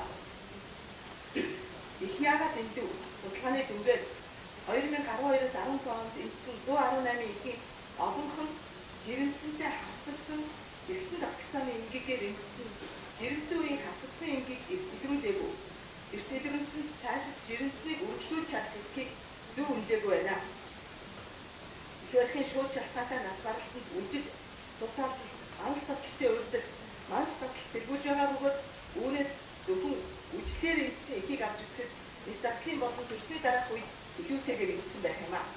Энийн шаардлагатай тохиолдолд оновчтой шийдвэр гаргах, зөв тусламжийг хугацаа хавталгүй үзүүлэх, амьд хэлсэн үед сэхэн амьдрал эрчим хүчээр зөв үзүүлэх, төрөлтийг яаралтай шийдэх, тусламж үйлчлэгээний бүхэл үе шатнд багаар ажиллах, тусламжийг чанартай бүтээмжтэй үзүүлэх байдал шаардлагын хэмжээнд хүрээгүй байгааг харуулж байна. Мөн судалгаагаар эхийн эмдэгдэл 2, 4, 7, 10 сар тохиолдож байгаа бөгөөд нийт эндсэн эхийн 34.1% нь Бямб мань гараг амралтын өдрүүдэд эндсэн байна. Энэ нь эрүүл мэндийн салбарын зохион байгуулалттай холбож үзэх магадлалтай юм а. Түүнчлэн амралтын өдрүүдэд туршлагатай эмч нарыг жижүүлэх илэн байдлыг тогтмол яриж ажиллах шаардлагатай анхаарах хэрэгтэй байна. Энэ судалгааны тоо зөвхөн эхийн нас баралт төдийгүй хүүхдийн нас баралт, бусад шалтгаанд нас баралтууд анхаарч ажиллах зорилгоо гэж үзэж байна. Иймээс улс орны эрүүл мэндийн суурь үзүүлэлт болсон их хүүхдийн эрүүл мэндийн асуудал 2017 онд онцгойлон анхаарч ажиллах шаардлагатай байна. Ялангуяа жирэмсний хамралтын тоон бус чанарт илүү анхаарч жирэмсэн төрсний дараах үед эхийн биеийн байдлыг зөв үнэлж, эмгэгийг илрүүлэн, эмнэлзэн шинжилгээний үзүүлэлтүүдээр дүгнэж, хянаж, эмчлэх ялангуяа незоборстолын хэрэглээний талаар илүү мэдлэг чадамжийг бий болгох, амьд хэлсэн үеийн сэхэн амьдрал яаралтай тусламжийг эренблэн ангилтыг сайжруулах, их барихын тусламж үйлчилгээтэй холбоотой стандарт зааврын хэрэгжилтэнд өдөр тутам хяналт тавь ажиллахад бүх мэргэжлийн эмч, их баригчдын мэдлэг ур чадвар, хариуцлагыг дээшлүүлж, багаар тусламж үзүүлж, хэвших чадварыг нэмэгдүүлэх шаардлагатай байна. Түүнчлэн жирэмсний эрсдэлрүүлэх, жирэмсэнд нөлөөлж байгаа хүчирхийлэл, аригдал гэх мэт нийгмийн эрсдэл хүчин зүйлийг бууруулах зөвхөн эрүүл мэндийн ажилтнууд төдийгүй иргэн гэр бүлийн өөрсдийн хариуцлагыг нэмэгдүүлэн олон нийтийн оролцоо, сайн дурын ажилтнуудыг татан оролцуулж ажиллахад орон нутаг бүр өөрийн бүхэл нөөц орцоогоо дааштай ажиллах шаардлагатай байна. Эмгэг судлаас шүүх шинжээж эмч нарын чадварыг сайжруулах, эхийн эмгэгчийн шалтгааныг зөв тогтооход чухал ажил хурдтай. 1990-ад оны хүртэл нийгмийн эрүүл мэндийн талаар авч хэрэгжүүлсэн арга хэмжээний дийлэнхийн халдвар төвчний гаралтыг бууруулах, орчны эрүүл ахуй, ариун цэврийн асуудал олон анхаарч ирсэн бөгөөд 2000 оноос эхлэн дэлхийд дахина шинэ болон сэргээн давтаж буй халдвар төвчин хүн хүний амьдралын хэв маягаас голдон үүдэж буй халдвар төвчний улмаас өрсөн сэргээх асуудлыг энэ тэргүүр тавиад байгаамаа. 2016 онд хүн амын нас баралтын 16,000 гаруй тохиолдол бүртгэсэн 15-аас 20% хацсангүй сэргийлж болох нас баралт эзэлж байна.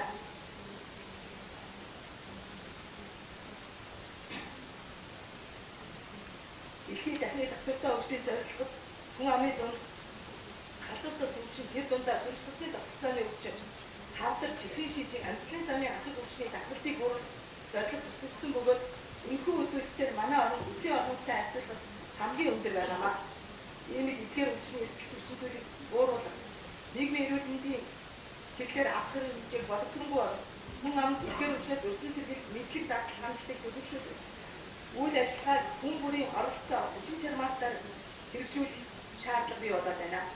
Үүний тулд орон нутаг өвчний эрсдэлрүүлэх, өрсөн сэргийлэх үйлчлэгийн хамралтыг нэмэгдүүлэх, энэ чиглэлд орон нутаг үйл ажиллагаагаа явуулж байгаа захиргааны болон аж ахуй нэгж байгууллага, ажил олгогчдыг өргөнөөр татж оролцуулах, бидний санал санаачлахаар хэрэгжүүлэх үйл ажиллагааг зохион байгуулах шаардлагатай байна. Өөрөөр хэлбэл өөрийн байгууллагын хөдөлгөж хүчилсэн ажилтнуудынхаа эрүүл мэндийн байдал, ажил олгогч гэсэн санаа тавьж бидний хөдөлмөрийн мэдээллийг нэмэгдүүлэх, эрүүл мэндийн байгууллагатай нягтран ажиллах үйл ажиллагааг дэвшүүлэх хэрэгцээг та бүхэн хамтдаа хийх болно. Өөр амьсгалын өөрчлөлт, даяаршил, отчид, шилжилтгөө, ядуур, ажилгүйд энэ бэлтгэлийн зохисгүй хэрэглээ гэсэн халдвар түвшнээс сэргээлт иргэдийн зөв зам уу зөвшөөрөхгүй байгаа зовлон тохиолдох хатар төвчин шин болон дахин сэргэж байгаа хатар төвчний дахад тэмцгийг нөлөөлж байна. Энэ хатар төвчнтэй тэмцэх сэргийлэх талаар эрүүл мэндийн салбарын бэлэн байдал хариу арга хэмжээ хэрэгжүүлэх, хатар төвчний дэглэлтийн үеийн эрсдэлтэй харилцаа холбооны чадлыг сайжруулах, залуу харилцааны арга зүй хамтын ажиллагаа бэхжүүлэх, хүн амд зөв зам үйл төлөвшүүлэх зорилгоор хатар төвчнөөс сэргийлэх хяналт үндэсний хөтөлбөрийг засгийн газрын 2017 оны 11-р төслөөр батлуулаад байна. 2016 онд эрүүл мэндийн статистик мэдээлэлээр 28 төрлийн 69,663 хатар төвшин тохиолдол бүрдсэн бөгөөд улаан болон энтеровирус, салхин цэцэг, цусан сууд, ахын хатар зэрэг хатар төвшин тохиолдол нэмэгдэх хандлагатай байна. Мөн Сүрья 4,000 гаруй шинэ тохиолдол бүрдсэн. Нийт хатар төвчний 5.8% эзэлсэн. 2015 онд харьцуулбал 200 тохиолдолд уусны биш эрг үзүүлэлтээр манай орон улсын улс орнуудын дунд өндөр таталтай хэвээр байсаар байна. Хүн амын дунд гепатит C-вирус салбарын татал 10%, C-вирусын халдварын татал 11.8% байна. Нийт хүн амын дунд хэдийгээр татал 0.1%-аас бага байгаа ч татал багтаа орны тоо орж байгаа эдгэж өнөөдрийн байдлаар өвчний халдварын 229 тохиолдол бүртгэгдэж эрсдэл бүлгүй хүн амын дунд өгөрсөн таталтай орн болоод байна. Эхийн замаар дамжих халдварын тохиолдол 2016 онд ялангуяа буурсан үзэгдэлтэй гарсан. Гэвч өвчлөл 20-30 насны залуучдын дунд өндөр байгаа хэдий дунд энэ өвчний талаар мэдлэг ойлголт ба сургууль сурталчилгаанд хэдийн эрэлт хэрэгцээ дургуулахгүй байгаад илтгэж байгаамаа. Манай улсад мал амьтнаас хүн дамжин халдвартай 30 орчим өвчнийг оншиж үлдэж байгаа бөгөөд сүүлийн үед корона, эбола, зика, денге зэрэг бусад улс орнууд өвдөдөө орж ирэх эрсдэлтэй өвчнүүд байгаад бид нар анхаарах хэрэгтэй байна. Энэ бүх үндэслэл тоо баримтаас үзэхэд халдвар өвчний давталгаа төвийн үгсийг эргэн ятгуулж, олон улсын жишг нийтийн өвчний хямтын төвийг байгуулж, Сүрья эхийн замын халдвар өвчин дох гепатитын цэцэмжүүлэх үзүүлжих үгсийг боловсронгүй болгох, мөн нийслэл дүүргийн татвар судлаач халдвартын эмч нарын чадвар харьцаг дээшлэх шаардлага зүй ёсоор уран гарч байгаамаа.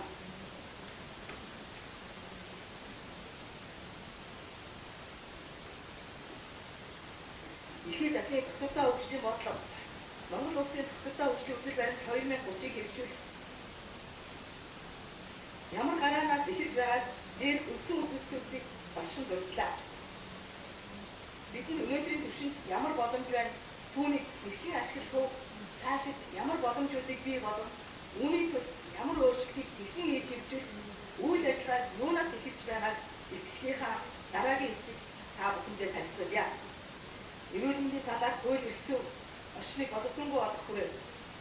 Улс орны хөгжлийн ирээдүй болсон хүүхдийн эрүүл мэндийн тулгуур асуудал болох нялхгалжин хүүхдийн хоол ундны хүнсний бүтээгдэхүүний тухай хуулийн төслийг улсын их хурд өргөн барьлаа. Эрүүл мэндийн салбарт нэвтэрч буй онцгой хэмжээний шинэ технологийн нэвтрүүлэх, хууль эрх зүйн орчныг боловсронгүй болгох хэрэгцээ шаардлагын үүднээс донорын тухай хуулийн шинжилсэн найруулгад өргөн барьж ихний хэвцүүлгээ хийгдэж байна.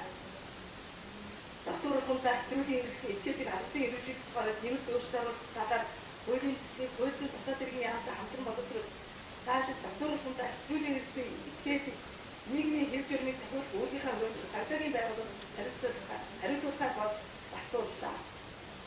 Засгийн газрын засгаар сангийн хууль нэмэлт өөрчлөлт оруулах тухай хуулийн төслийг боловсруулж, эрүүл мэндийг дэмжих сангийн үйл ажиллагааг дахин сэргээсэн хүн амын өвчтөд бас оролтын галгаруу үеийг эзэж байгаа өвчнүүдийн эрсдэлийг бууруулах, амьдралын буруу эрсдэл зан үйлийг өөрчлөх, өрсөн сэргийлэх ажлыг итгээвчийг сайжруулах, бусад салбарын оролцоог нэмэгдүүлэх чухал алхам болох юм аа.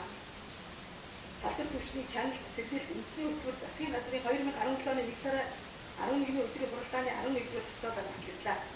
Энэхүү төслийн үйлчлэгээний эрсдэлээс үүдсэн тийм хохирлыг баг хохиролтой даван туулахад дэмжлэг үзүүлэх, даатгалын эрсдэл орчныг бүрдүүлэх хэрэгцээ шаардлагын үүднээс энэхүү төслийн үйлчлэгээний эрсдлийн даатгалын тухай үндэслэл баримтлалыг засгийн газрын уралдаанд 2016 оны 12 сарын 7-ны өдрийн хуралдаанд хэлцүүлэн дэмжигдээд байна. Энэ үнэхээр эрсдлийн тухай хуулийг шинжилсэн найруулга, их хүүхдийн эрүүл мэндийн тухай хуулийг боловсруулан батруулахаар ажлын хэсэг гаран ажиллаж байна. Энэхүү засгийн газрын бүрэн эрхийн хугацаанд хэрэгжиж, эрүүл мэндийн салбарын хууль 9 орчны шинжилгээ 50-60% нь амжилттай хэрэгжиж эхлээд байна. Цаашид эдгээр хууль эрхцүүн баримтчгийн хэрэгжилтийг хангаа ажиллах та бүхний үүрэг оролцоо мандатад ихээхэн чухал болтыг тэмдэглэн эхлэх гэж байна. 2. Эрүүл мэндийн засгийн үйлчлэгээний чанар бүтээмжийг сайжруулах хүрээ. Эрүүл мэндийн засгийн үйлчлэгээний чанар бүтээмжийн талаар ярихаас өмнө 2016 онд бид бүхний бахархал болж хүн ардын эрүүл мэндийг дэмжин хамгаалахыг зүрх сэтгэлээ зориулан ажиллаж хил бүтээснээ төрдөө үлдэж бүрийн хүндэд хөтөлбөрийн гавьяаны удаан түмэн богино одонгоор шагнагдсан их нальхсын эрүүл мэндийн үндэсний төв болон арсын хүчин судлалын үндэсний төв түүний хамт олон эхийн эндийг тасралтгүй 3 жил гаргаагүй ажилласан говь сүмбэр говь алтай орон гол дундгой орон улган завхан зэрэг аймагуудын эрүүл мэндийн байгууллагуудын хамт олон ажилтан ажилчид мөн төлөвчлийн илгэний цэв ирээсгүй ахангаачууд төслийг амжилттай хэрэгжүүлж байгаа ахангаа эрүүл мэндийн газрын хамт олон Монгол Улсын засгийн газрын эрүүл мэндийн яамны нэрийн өмнөөс болон уяасаа шин сэтгэлийн баяр хүргэж тааштай ажилтнад амжилт хүсье. Хүн өөрийн хэрэгцээ мөнгөний боломжийг харгалзан аливаа бараа бүтээгдэхүүнийг худалдан авах эсгээсээ шийдвэрлэдэг бол өвдсөн хүн өөрийн хөрөнгө мөнгнөөс үл шалтгаалan эрүүл мэндийн тусламж үйлчгээр зайлшгүй цаг хугацаанд нь чанартай авах хэрэгцээ шаардлага бий болд юм а. Энэхүү хэрэгцээ шаардлагыг бид ямар арга замаар хэрхэн хангах, үүний тулд өнөөгийн эрүүл мэндийн тогтцоод ямар өөрчлөлтийг шаардлагатай байгаа саяхан батлагдсан төрөөс баримтлах бодлогод тусаад байгаамаа. Тухайлбал үйлчлүүлэгч төвтэй эрүүл мэндийн тусламж үйлчгээр мэдрүүлэх, онцгойлон анхаарч, тусламж үйлчгээний бүтээмжийг нэмэгдүүлэх, иргэн эрүүл мэндийнхээ холбоос санхүүгийн эрсдэлт холбоос өрсөн сэргийлэх, эрүүл мэндийн тусламж үйлчгээр худалдаж авч байхаар эрүүл мэндийн даатгалын үр дүн, үр ашиг бүхий санхүүжилтэд бүрэн шийдвэрлэх. Цаашид эрүүл мэндийн байгууллагын санхүүжилтийн улсын төсвийн оцог тулгуурсан аргыг үр дүн, үр ашигт нь чиглэсэн эрүүл мэндийн байгууллагын үйл ажиллагааны гүйцэтгэл суурилсан санхүүжилтийн төлөвийн арга шилжүүлэхээр ажиллаж байгаамаа. Дэлхийн эрүүл мэндийн байгууллагын ихтгэл жил бүр 150 сая хүн эрүүл мэндийн үйлчлэгээ авах үедээ төлбөр төслөөс санхүүгийн дарамтанд орж 100 сая хүн ядуурл төвчж байгааг анхааруулж бүх нийтийг эрүүл мэндээс үүдэлтэй санхүүгийн эрсдэлээс хамгаалахаар уриалсан байдаг юм а. Энэ уриаллыг хэрэгжүүлэх эрүүл мэндийн тусламж үйлчилгээний нэмэгдүүлэх зорилгоор эрүүл мэндийн салбарт анхуйтайгаа төр хувийн эрхлэлийн түншлээд эрүүл мэндийн тусламж үйлчилгээг арга хэрэгтээ хүргэж байна. Гемодиализийн тусламж үйлчилгээг төрийн болон төрийн өмчит эрүүл мэндийн байгууллагаар авсан тохиолдолд улсын төсвөөс санхүүжилт байсныг өөрчилж хувийн эрхлэлд 7 эмгэгтэй гэрээ байгуулах тусламж үйлчилгээний зардлын төлбөрийг улсаас хариуцж төр хувийн эрхлэлийн түншлээр иргэдийн сэтгэл ханамжийг дээшлүүлсэн чухал үйл ажиллагаа явуулсан юм а. Усны хор тавдрын эмчилгээний нийт эмийн 100% улсын төсвөөс томуу тус төвчний 5 хүртэлх насны хүүхдэд эмийн хэрэглээг даатгалаас бүрэн даах, элэг бүтэн Монгол хөтөлбөрийг хэрэгжүүлэх ажлын хэсэг байгуулагдаж гепатитын С вирусыг эмчлэх 5 нэр төрлийн эмийг эрүүл мэндийн даатгалын сангаас хөнгөлөлттэй үнээр олгоход бус шийдвэрлсэн болно. Зөвхөн эмийн эмчилгээний зардал төдийгүй хүнд хэвтрийн өвчтөд агаараа тээх зардлыг зам тээврийн хөгжлийн яамтай харилцан тохиолдсоор 98% хөнгөлөлтөөр тээвэрлэхээр болсон юм а.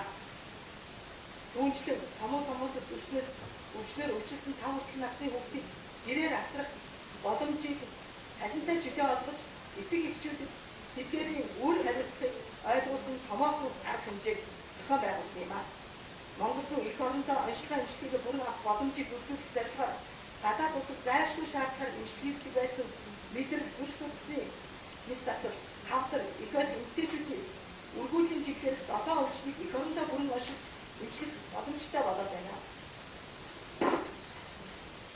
Энэ эрүүл мэндийн салбарт нэвтэрч шинэ дэвшил технологи ихээсээ илүү манай эмч ажилчдын ур чадвар дэлхийн түвшинд хүрснийг илтгэх гол үзүүлэлт болсон гэдгийг бахархалтайгаар хэлхийг хүсэж байна.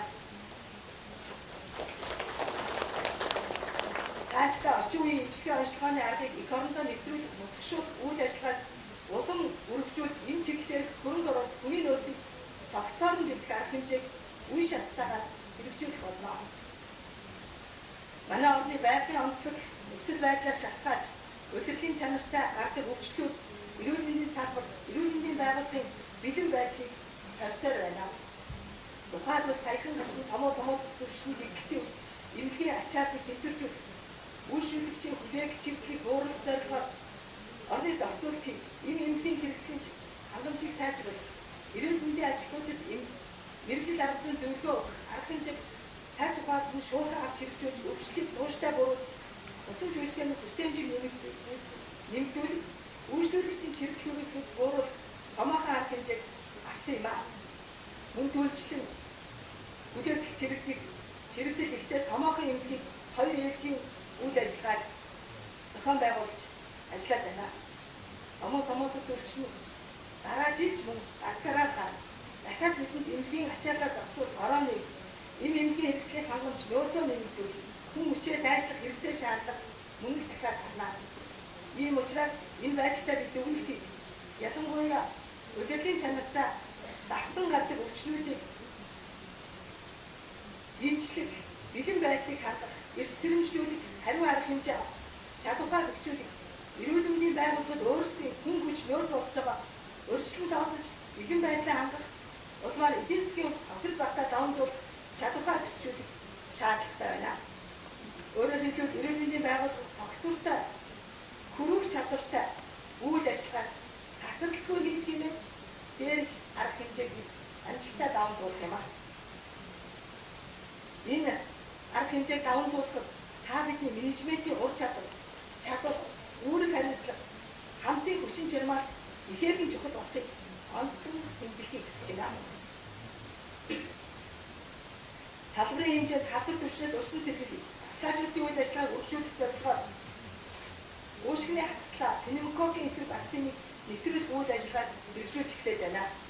Манай орнд тоглолт баталгаажуулалтын хамтлагийн хувьд багтмал өндөр 90 гаруй хувьтай байдаг ч үндэсний түвшинд хүн амын дунд баталгаажуулалтын дараа дархлаа тогтолцооны судалгааг багтмал хийдгүүгээс болж дахиад баталгаажуулалтын хамааралтай энэ тэмцэл, энэ арга хэмжээ учир хөтөлбөр гарч өнгөрсөн оны гашуун сургамж бидний нэгийг санагдуулж байгаамаа. Ийм учраас 2016 онд үндэсний статистикийн хороотой хамтран анх удаа Улаанбурхан болон улаануудын баталгаажуулалтын дараах дархлал тогтцын судалгааг зохион байгуулад байгаамаа. 2016 онд бүртгэгдсэн хадвар түвшний зонцлог хувийг эзэлж байгаа дэлхийн замаар дамжих хадварыг бууруулах зорилгоор хадварын тохиолдлын түвшин өндөр байгаа 6 аймаг урьдчилан сэргийлэх өсөлт онцлогоо шинжилгээ хийгдэж эхлээд байна. 3. Эрүүл мэндийн санхүүжилт хөрөнгө оруулалтын чиглэлээр Дэлхийн эрүүл мэндийн байгууллагын тооцоолон гаргаснаас тухайн улсын эрүүл мэндийн салбарын санхүүжилт дотоодын нийтлэгдэлтний 5% байхад усан жүжигчний чанар бүтээмжтэй байдал хангалттай гэж үздэг. Иймээс засгийн газрын 2016-аас 2020 оны үйл ажиллагааны нөхцөл туссан эрүүл мэндийн санхүүжилтийг үе шаттайгаар 2 дахин нэмэгдүүлэх зорилтыг хэрэгжүүлж, хүн амд үзүүлэх эрүүл мэндийн тусламжуулалтыг сайжруулснаар Монгол улсын доктортой хөгжлийн хөтөлбөр баримт 2030 болон дөрөвс эрүүл мэндийн талаар баримт болох дэвшүүлсэн зорилтуудаа хүргэх боломжтой юм аа. 2016 онд улс орны эдийн засгийн хамт үргэлжилж төсөв санхүүжилтийн хувьд хангалттай бус байсан ч салбарын хэмжээ сүүлийн 3 жил 5-аас 10 тэрбум төгрөгийн өр өсч байсан 19 тэрбум төгрөгийг 16 тэрбум төгрөгийг хөрөнгөлсөн байсныг хэвлэж ажилласан. Өнөөдрийн эрүүл мэндийн салбарын тусламжуулалтын тасралтгүй байдлыг хангах чухал төсөл үүссэн юм аа. Таашид энэ тав дээр төсвийн зарцуулалтыг үр ашигтай зарцуулах эрүүл мэндийн байгууллагын удирдлагуудын анхаарлын төвд байхад зориуд тэмдэглэн хийж байна. Ялангуяа Орхон аймгийн бүсийн онцлогын үйлчлэгээний төв 758.11 сая,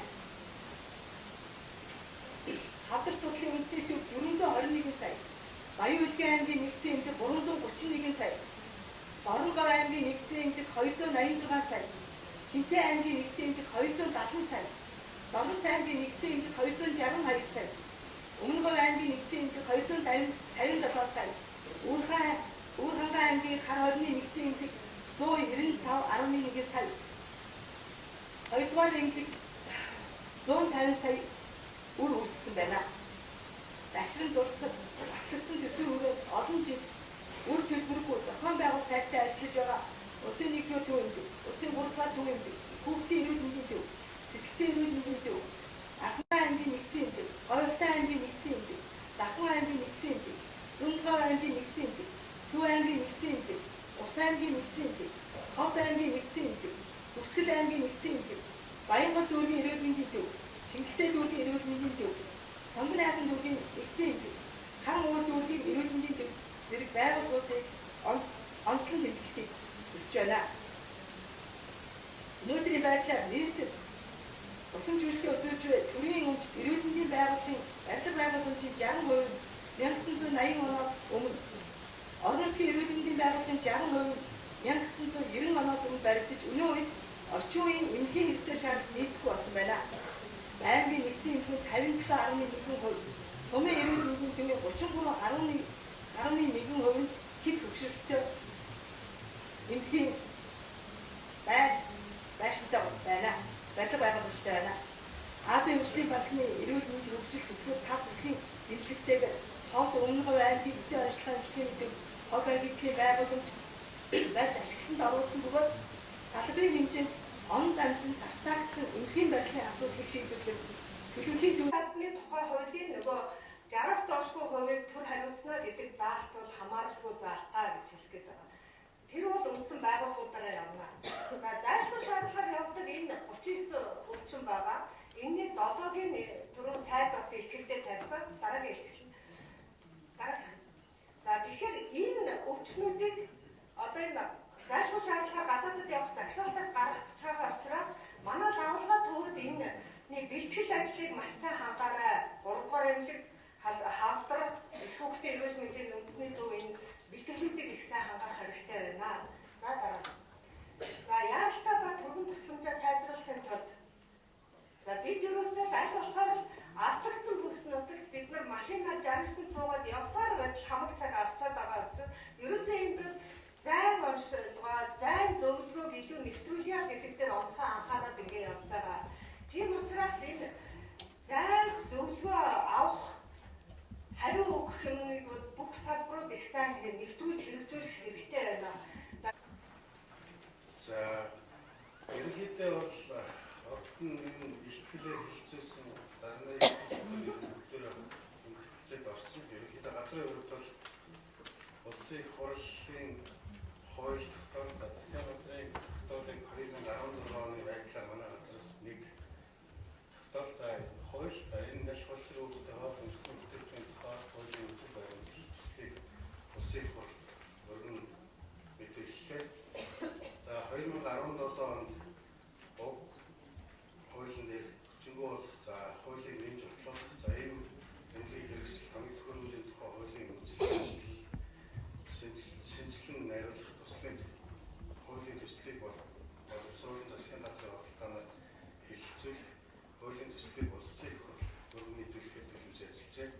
За мөн түүнчлэн үндэсний эрүүл мэндийн үйлдвэрлэлийг хөгжүүлэх хөтөлбөр 2017-оос 20-ыг боловсруулах засгийн газрын тогтоолоор батлуулах за хандив тусламжаар орж ирсэн ийм эмнэлгийн хэрэгслийг байр нөхцөл үйлдвэрлэлийн байр албан дотроос түгээх тухай тогтоолыг гаргуулахаар төлөвлөж ажиллаж байна. За энэ бол танай хамт олон баяр хүргэе. Хүнд өргөнөлтөд нэлбэн шагнадаар шагнав. Засгийн газрын шүүхийн сайд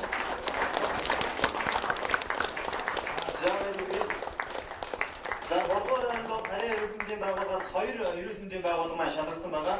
За мөн 3-р хайранд сэтгцийн эрүүл мэндийн үндэсний төвийг өрж байна. 500 мянга.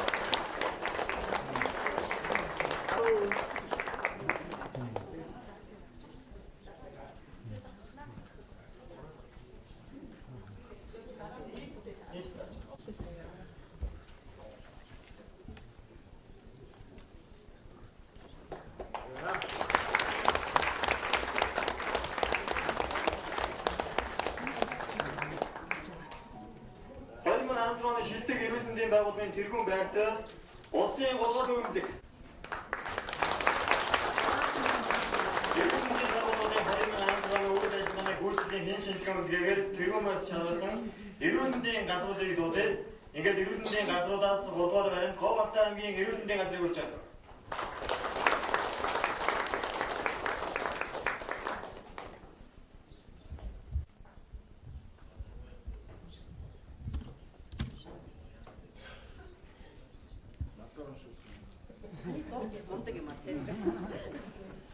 За хүндэт өргөмжлөл гэж байна. За Говьалтай аймгийн эрүүл мэндийн газар хүн амын эрүүл мэндийг сахин хамгаалах үйлс идэвх санаачлагтай ажиллаж 2016 оны ажлын гүйцэтгэлээр маш сайн үнэлэгдэж аймаг нийслэлийн эрүүл мэндийн байгууллагуудаас 3 дугаар байр эзэлсэн тул танай хамт олонд баяр хүргэж хүндэт өргөмжлөл мөнгөн шагналаар шагнав.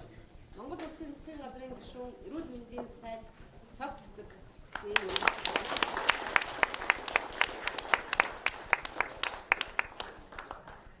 Эрүүл мэндийн газруудаас 2 дугаар баримт Булган аймгийн эрүүл мэндийн газар оржээ. Баяр хүргэе.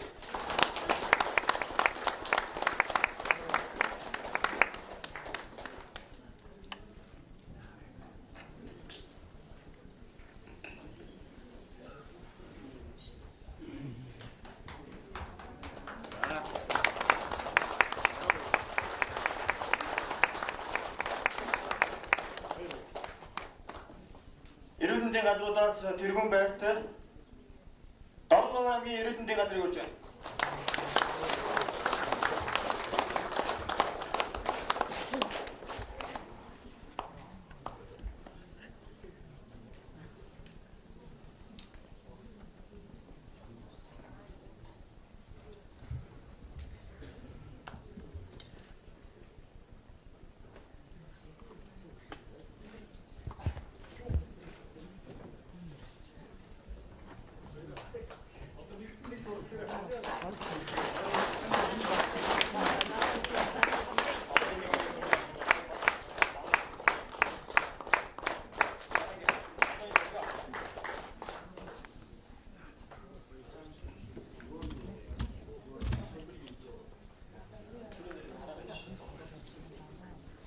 За ингээ 2016 оны шилдэг байгууллагууд маань тусгалын зураг авахно.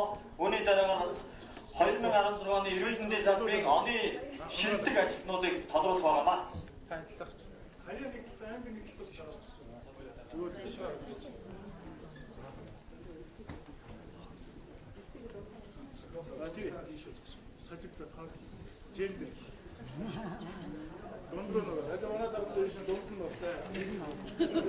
Дөнгөж хажуудаа байгаагийн бүгдээр нийлээд хамтраад ашиглаж болох цаашдаа эдийн засгийн бас л нөгөө өөрөөр үзье яриад байгаа. Нэг удаа нийтээрээ хэлцдэг эрүүл мэндийн удирдах ажлын зөвлөгөөд хүрэлцэн ирж оролцож байгаа та бүхэн талархал илэрхийлэн зөвлөгөөний ажиллагааг нээсдэг гэдэг. Эрүүл мэндийн салбарт ажиллах олон улсын байгууллагын хэлэлцэгч та бүхний нөхцөл амжилт гаргая. Монгол Улсын иргэсээ давнууд ажиллаж байгаа учраас өнөөдөр зөвхөн өөрийн ярилцаж чадсангүй. Та бүхэн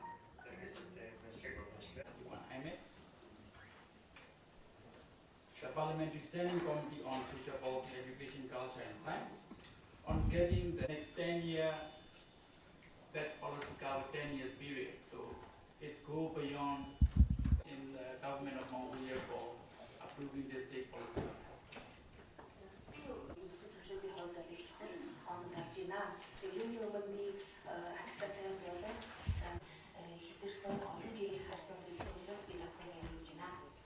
In the support of Excellency Minister's speech and our financing is the key to delivering good healthcare, good quality.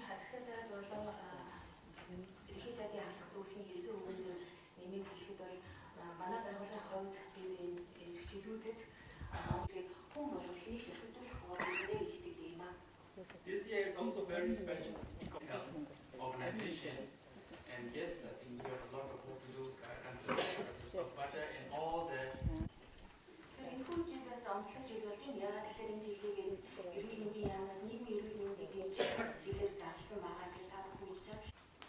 One thing certain about this war is that we are going to have disease outbreaks. In the last few years, you have stakeholders. It's not just WHO, and it's not a WHO initiative. Global stakeholders started states of the global community prepare for and dealing with all these health emergencies. started this joint external evaluation which involved хариу арга хэмжээ авах, түүнчлэн бас тухайн улс орны бэлэн байдлыг хангахад тэр бүх үйл явц ямар байгаа талаар үнэлгээ өгөх энэ санаачлал өнгөрсөн жилээс хойш дэлхийн хэмжээнд хэрэгжүүлж байна. Дэлхийн эрүүл мэндийн байгууллагч харж байна. Өсвөр насныхан болон залуучууд өөрсдийнхөө бэлгийн байдлыг хүчин эрүүл мэндийн асуудлаар тусламж үйлчилгээ авах. But still, again, I go back to the other point. Budget allocation is important to support immunization system strengthening through urban immunization and communication for the achievement of the Ministry of Health with the leadership of the Minister on addressing the issue of vaccine hesitant health workers. In rural areas, it is equally important to introduce this vaccine also, considering вакцины дэвсгэх асуудлыг шийдвэрлэхээр арга хэмжээ авч байгаа талхалтай байгаамаа харамсалтай хөдөөгийн болон орон нутгийн нөхцөл байдалд энэ асуудлыг онцгой анхаарах хэрэгтэй. Яагаад гэвэл and finally, adolescents' health, which is and will remain a priority area for UNICEF for the next 5 years, is among adolescents. And I know and I acknowledge, Your Excellency, your leadership and commitment to combat sexually transmitted infection and ensure that adolescents... өсвөр насны хүүхдүүдийн эрүүл мэндийг анхаарах гэдэг хамгаалах асуудлыг чухал байна. Тэгэхээр нэгэн үндэсний байгууллагын хүүхдийн сангийн хувьд шаашиж гисэндээ solutions to address mental health and STI, sexually transmitted infections among adolescents.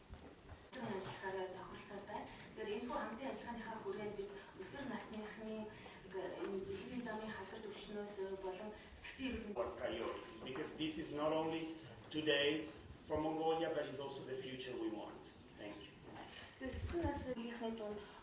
одоогийн хөрсөнд хөршинг хадгалахаар ажиллах нь их чухал юм байна. Хэрэв бид хамгийн эмзэг бүлийнхний дунд энэхүү амжилтыг оруулах бүтэн цаг агаартай орнуудын эрүүл ахуйн чиглэлийн олон улсын баг бүхлийн хамтын ажиллагаанд амжилтсан. Андерс Петерсон таныг урьж байна.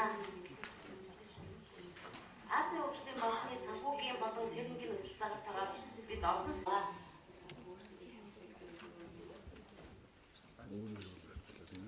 Honorable Minister,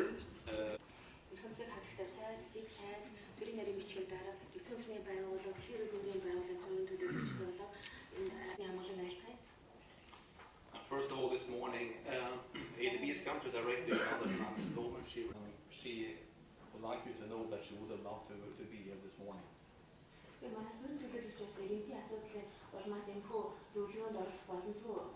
Particularly pleased to be here today because the healthcare sector is indeed critical for sustainable and inclusive economic growth, which is an overarching goal of the Asian Development Bank. Эрүүл мэндийн салбарыг бол цаашдаа эдийн засгийн өсөлтийг тогтвортой хадгалах, хүртээмжтэй байдлаар явуулахад has initiated and implemented crucial healthcare sector reforms and substantial investment in technical and human resources to ensure equal access to high quality healthcare services. Тогтоох жагсаалт бол өөрчлөгдсөнтэй холбоотой маш их одоо өргөж хонол эрүүл мэндийн яамн дээр сүүлийн 16 онд бол ирсэн байсан. За энийг бол бид шинжилсэн. Тэгэхээр энэнийг шинжлэх явцад гарч ирсэн ороод ирэх таг сохор юм байх гэсэн чи өөрөө яваад ороод ирэх юм чинь харж чаддаг юм байна штэ гараа гэдэг ч юм уу. Иймэрхүү ёс зүйтэй холбоотой үг хэллэг чинь гомдол гарах их үүсвэр болгоод байдаг юм байна. Тэгэхээр энэ тушаалыг хэрэгжилтээр цахим хурал хийсэн байгаа. Доктор Суудад маань орон нутагт ажиллаад тийм юм байна. Бас ингээд акалтай сууж манай удирдах хажны зөвлөгөөнд эхнээс нь ахуулаад маш анхааралтай сууж байгаа бас тэгэхээр үүнийг одоо суурин төлөвлөж доктор Суудад хамт олонныхаа нэрээр бас ачаал бүлгүүл татвартай дэлгэе.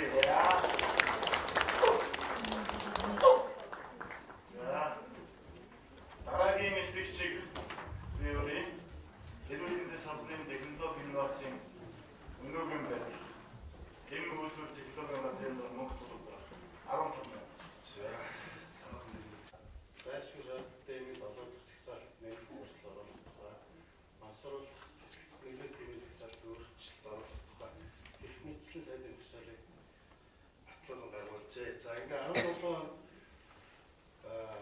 17 нэмийн үйлдвэрлэлийг батламж олгох, импорт экспортын лиценз олгох зурмыг батлах тухай их мэдчлэн зогс нэлээд ажил хийхэд төлөвлөж байгаа. За үүнээс товчхон гол бол эрүүл мэндийн инновац гэсэн бүтээгдэхүүний захисаалт батлах тухай хууль энэ сая 2 сарын 11-ний өдрөөр сайдын тушаал батлагдсан гарсан байгаа. За ингээд цаашдаа эрүүл мэндийн салбарын шинжилгээ ухааны ажлыг эргүүлэх чиглэлийг тодорхойлох. За Америкийн ёс зүйн хяналтын хорооны шинжилсэн дүрм. За шинжилгээ ухааны боолтын дэд бүтцийн хамгийн төхөөрөмжийн үйл ажиллагаатай танилцаж, за үнэлгээ хийсэн. За энэ үнэлгээний тайлан болоод зөвлөмж тохиолсон үйл ажиллагааны цаашдаас хийхдээ төлөвлөгдсөн байгаа. Тоогоор илэрхийлүүлэх иймэрхүү тоотой үйл ажиллагаа явагдажээ. 17 онд бол нийтдээ сайдын тушаал манай 16 стандартыг баталж гаргуулсан хууль дотор дүрсгэд. За энэ зарцуулснаас гарсан үр дүнгийн судалгааны патентаас 10 дахин илүү орлого олсон. За энэ үдийг дүгнэлт гэх юм Америкийн нэгдсэн улс дотоодын нийт бүтээгдэхүүний 10%-ийг эрдэм шинжилгээс судалгаанаас авчирсан 0.2%. Дотоодын нийт бүтээгдэхүүний 0.2%. Зарцуулж байгаа гэсэн юм авсан ба. Тэгэхээр бид нар үндсэн дотоодын нийт бүтээгдэхүүний 3% хүргье гэсэн хэлээд ингээд баталгаажаад явна. За ингээд эрүүл мэндийн салбарт хэрэгжсэн захиалгын төслөд олон улсын байгууллагуудтай хамтын байгууллагын үйл ажиллагаа ээлжид болно. За эмийн цанаар аюулгүй байдлыг хянах тогтолцоо сайжран эрүүл мэндийн байгууллагын эмч нар захин журвчлалт эмийн сангийн олголтыг санхцоор бий болгох. Эмнэлгийн тоног төхөөрөмжийн бүртгэл мэдээллийн сангийн програм хангамжийг гисмэн дөнгөж хүлээн аваад байгаа. За энэ програмыг одоо бүрэн нэвтрүүлснээр хөрөнгө оруулалт болон түүний үр ашигтай зарцуулалт хяналт за засвар эмнэлгийн тоног гарахаас сэргийлэх гэх мэт ач холбогдлоо давуу талууд 2016 оны байдлаар хадгалж зөвхөн 2016 онд 39 тэрбум төгрөгийн хөрөнгө оруулалт шаардлагатай байсан. За энийг харилцуулсан нэмийн болон тоног төхөөрөмжийн бүртгэлийн хяналтын цахим систем програмуудыг бас ашиглалтанд нэвтрүүлж чадсанаар цахимдсан програмдсан үйл ажиллагаанууд бас нэлээд хийгдэхэд болж исэн. Хөдөө орон нутагта ер нь хийж байгаа хөрөнгө оруулалтууд маш их замбраагүй байна гэж. Гişүүд за манай олон улсын төсөл хөтөлбөр дүүрэг аймаг орон нутгийн хөрөнгөөр бас олон тоног төхөөрөмжүүд манай ирж явж байна. Тийм учраас сайн мөнгө төлөх дарга оны өмнөхөн бидний газраас хэрэгтэй газар руу тэр улсын эмнэлэгт нь зарим нэг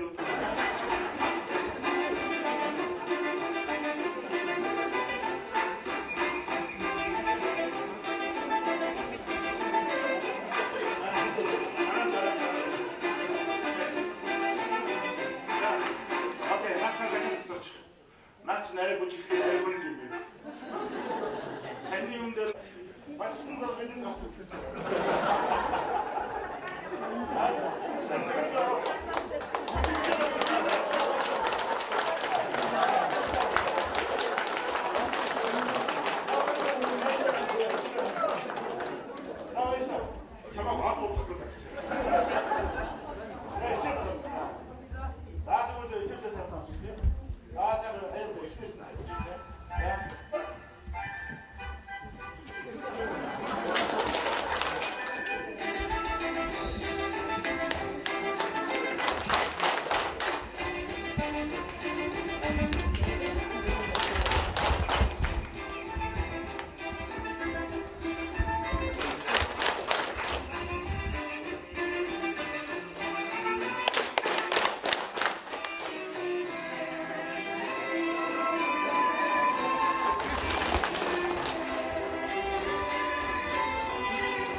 санал авах гэж байгаа юм дээр бол манай төвүүд бол бүгдээрээ санал авчихсан байгаа учраас илүү манай орон нутгийнхан маань саналаа их идэвхтэй богино хугацаанд зөв илэрхийлж хэлээрээ зүгээр энэ дээр нэг юмыг онцолж хүсмээр байна. Монгол Улсын засгийн газар эрүүл мэндийн яамнаас ямар бодлого бариад байгаа гэхээр энэ тусламж үйлчилгээний төвлөрлийг сааруулах, аль болохоор энэ үйлчлүүлэгчдийг одоо чирэгдүүлэхгүй тусламж үйлчилгээг хүргэх ийм зорилгыг одоо тавьж ажиллаж байгааг та бүхэн мэдж байгаа.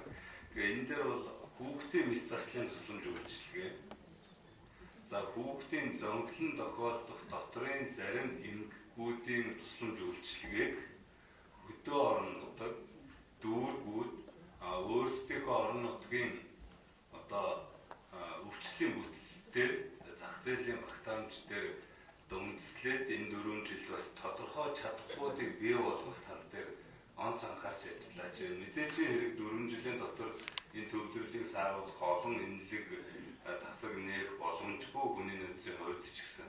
Тэгвэл их идэвхтэй санаачлагтай ажиллах юм бол манай төв ялангуяа хүний нөөцийг сурган боловсрол дарлагжуулах тал дээр ажиллах, мэрэгжил арга зүйн дэмжлэг тусалцаа үзүүлэхэд бэлэн байна.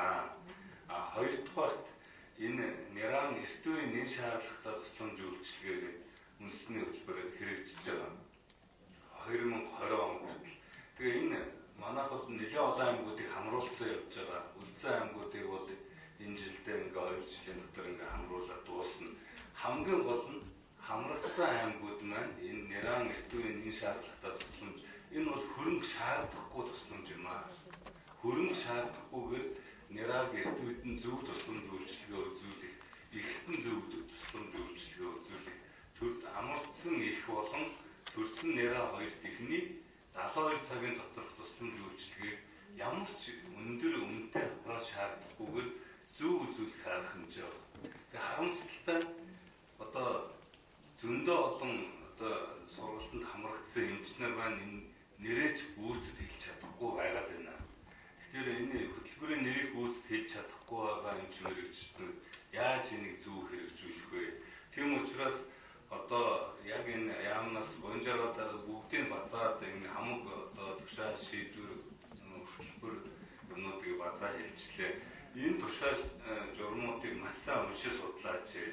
Хэрэгжилтэн дээр нь онц анхаараач. Яагаад гэвэл үнэхээр одоо бол бид нэр маш их дүрм журм, маш их гарын авлага эднэр байгаа. Эднийг амьдрал дээр яс хэрэгжүүлж чадчихэв үгүй юу гэдэг дээр л анхаар, онц анхаарлыг хандуулах шаардлагатай байна. Ямар ч хөрөнгө мөнгө шаардахгүйгээр одоо эмчиж идэвхжүүлж болох, хүндрэлээс зайлсхийж болох энэ арга технологиудыг үнэхээр одоо хэрэгжүүлэхдээ хойрог хандж байгаа үнэхээр харамсалтай байна. Тийм учраас энэ дээр онц анхаарч ажиллаач гэдгийг одоо хүсье, анхаарал тавьсан явдал байна. За юм байна. За микрофон. Үнэхээр бас өвөрмөц байлаа гэдэг үгдэмж байна. За тэгээ энд бол бас аймагуудыг аймгийн засаг дарга нарын төлөөж ирсэн нийгмийн бодлогын эцсийн дарга нар маань сууж байгаа учраас бас нэг хоёр зүйлээр бас саналаа хэлье гэж бодож байна. За үнэхээр эрүүл мэндийн хуулийн тэргүүлэх чиглэл болсон нийгмийн эрүүл мэндийн бодлогыг хэрэгжүүлэхэд эрүүл мэндийг дэмжих сангийн санхүүжилт бол сүүлийн жилүүдэд байгаагүй учраас энэ ажил бол доголдож явсан.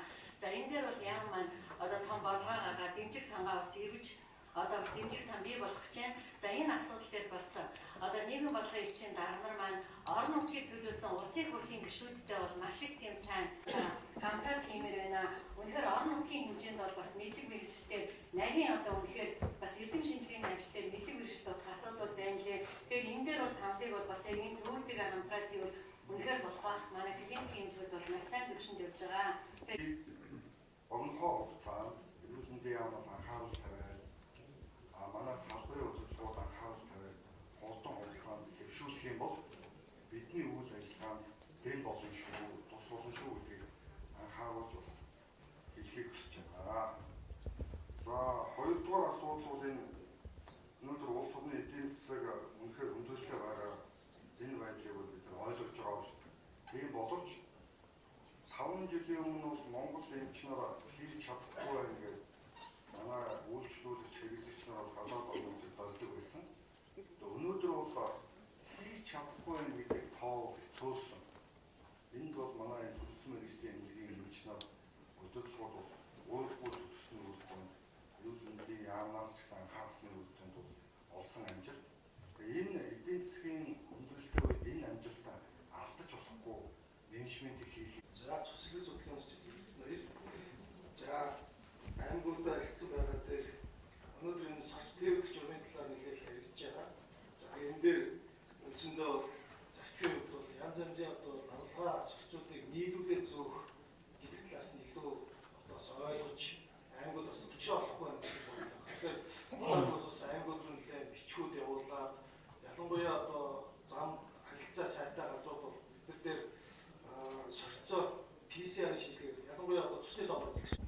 Одоо дараанаар бас энэ дээр илүү анхаарч одоо орногтой очиод бид нар бас нэг ярилцаад үзээрэй гэж хэлсэн. Яагаад гэвэл Монгол улс яг үүдэд хийж байгаа цуссан бүтээгдэхүүний 80% нь бол манай төгөөр өөрөөр хэлбэл энэ одоо олон улсын төлөв гэсэн. Хоёр дахь асуудал Азийн хөгжлийн банкны хөнгөлтөө зээлээр энэ чинь бол засгийн газрын хөнгөл гэсэн үг шүү дээ. Эцсийн хэлбэрийн өдөрлөг Тэрсний самбарт хүмүүстээр сэтгэл гаргаад тэр одоо гэрээ заагц дээр энэ эмнэлгийн норм төхөөрөмжийн одоо загвар нэгжийг бий болгох гэж зорж байгаа. Энэ загвар нэгжийн гол утга учир бол шинээр хэлэгдсэн бүх норм төхөөрөмжийн бүртгэл за тэгээд ашиглалтын байдал за цааш алдаа тоглох гарвал компаниар нь тэр гэрээ хугацаанд нь засуулж хариуцлах одоо энэ асуудлуудаас анхаарахгүй сүүлд нь ингээд одоо хугацаанд одоо хагас оронтойгоор ажилладаг. Тэгэхээр энэ дээр бас одоо аймгийн өдөртгөөс анхаарах бол одоо бид их хүүхдийн эрүүл мэндийн асуудлууд ярьж байна. Одоо энэ дээр цусны 84 тоо тушаал гарсан энийг бас тэмдэглэж аваарай. За энэ дээр хуучин бол бид нар эмнэлэг зүйн эмнэлэг судлалаас цус эвлэлийн чиглэлээр төрөлцснээр мэргэжлийг зөвшөөрдөг байсан бол одоо нээлттэй болгоцсон байгаа шүү. Ямар нэгэн байдлаар эмчилгээний чиглэлээр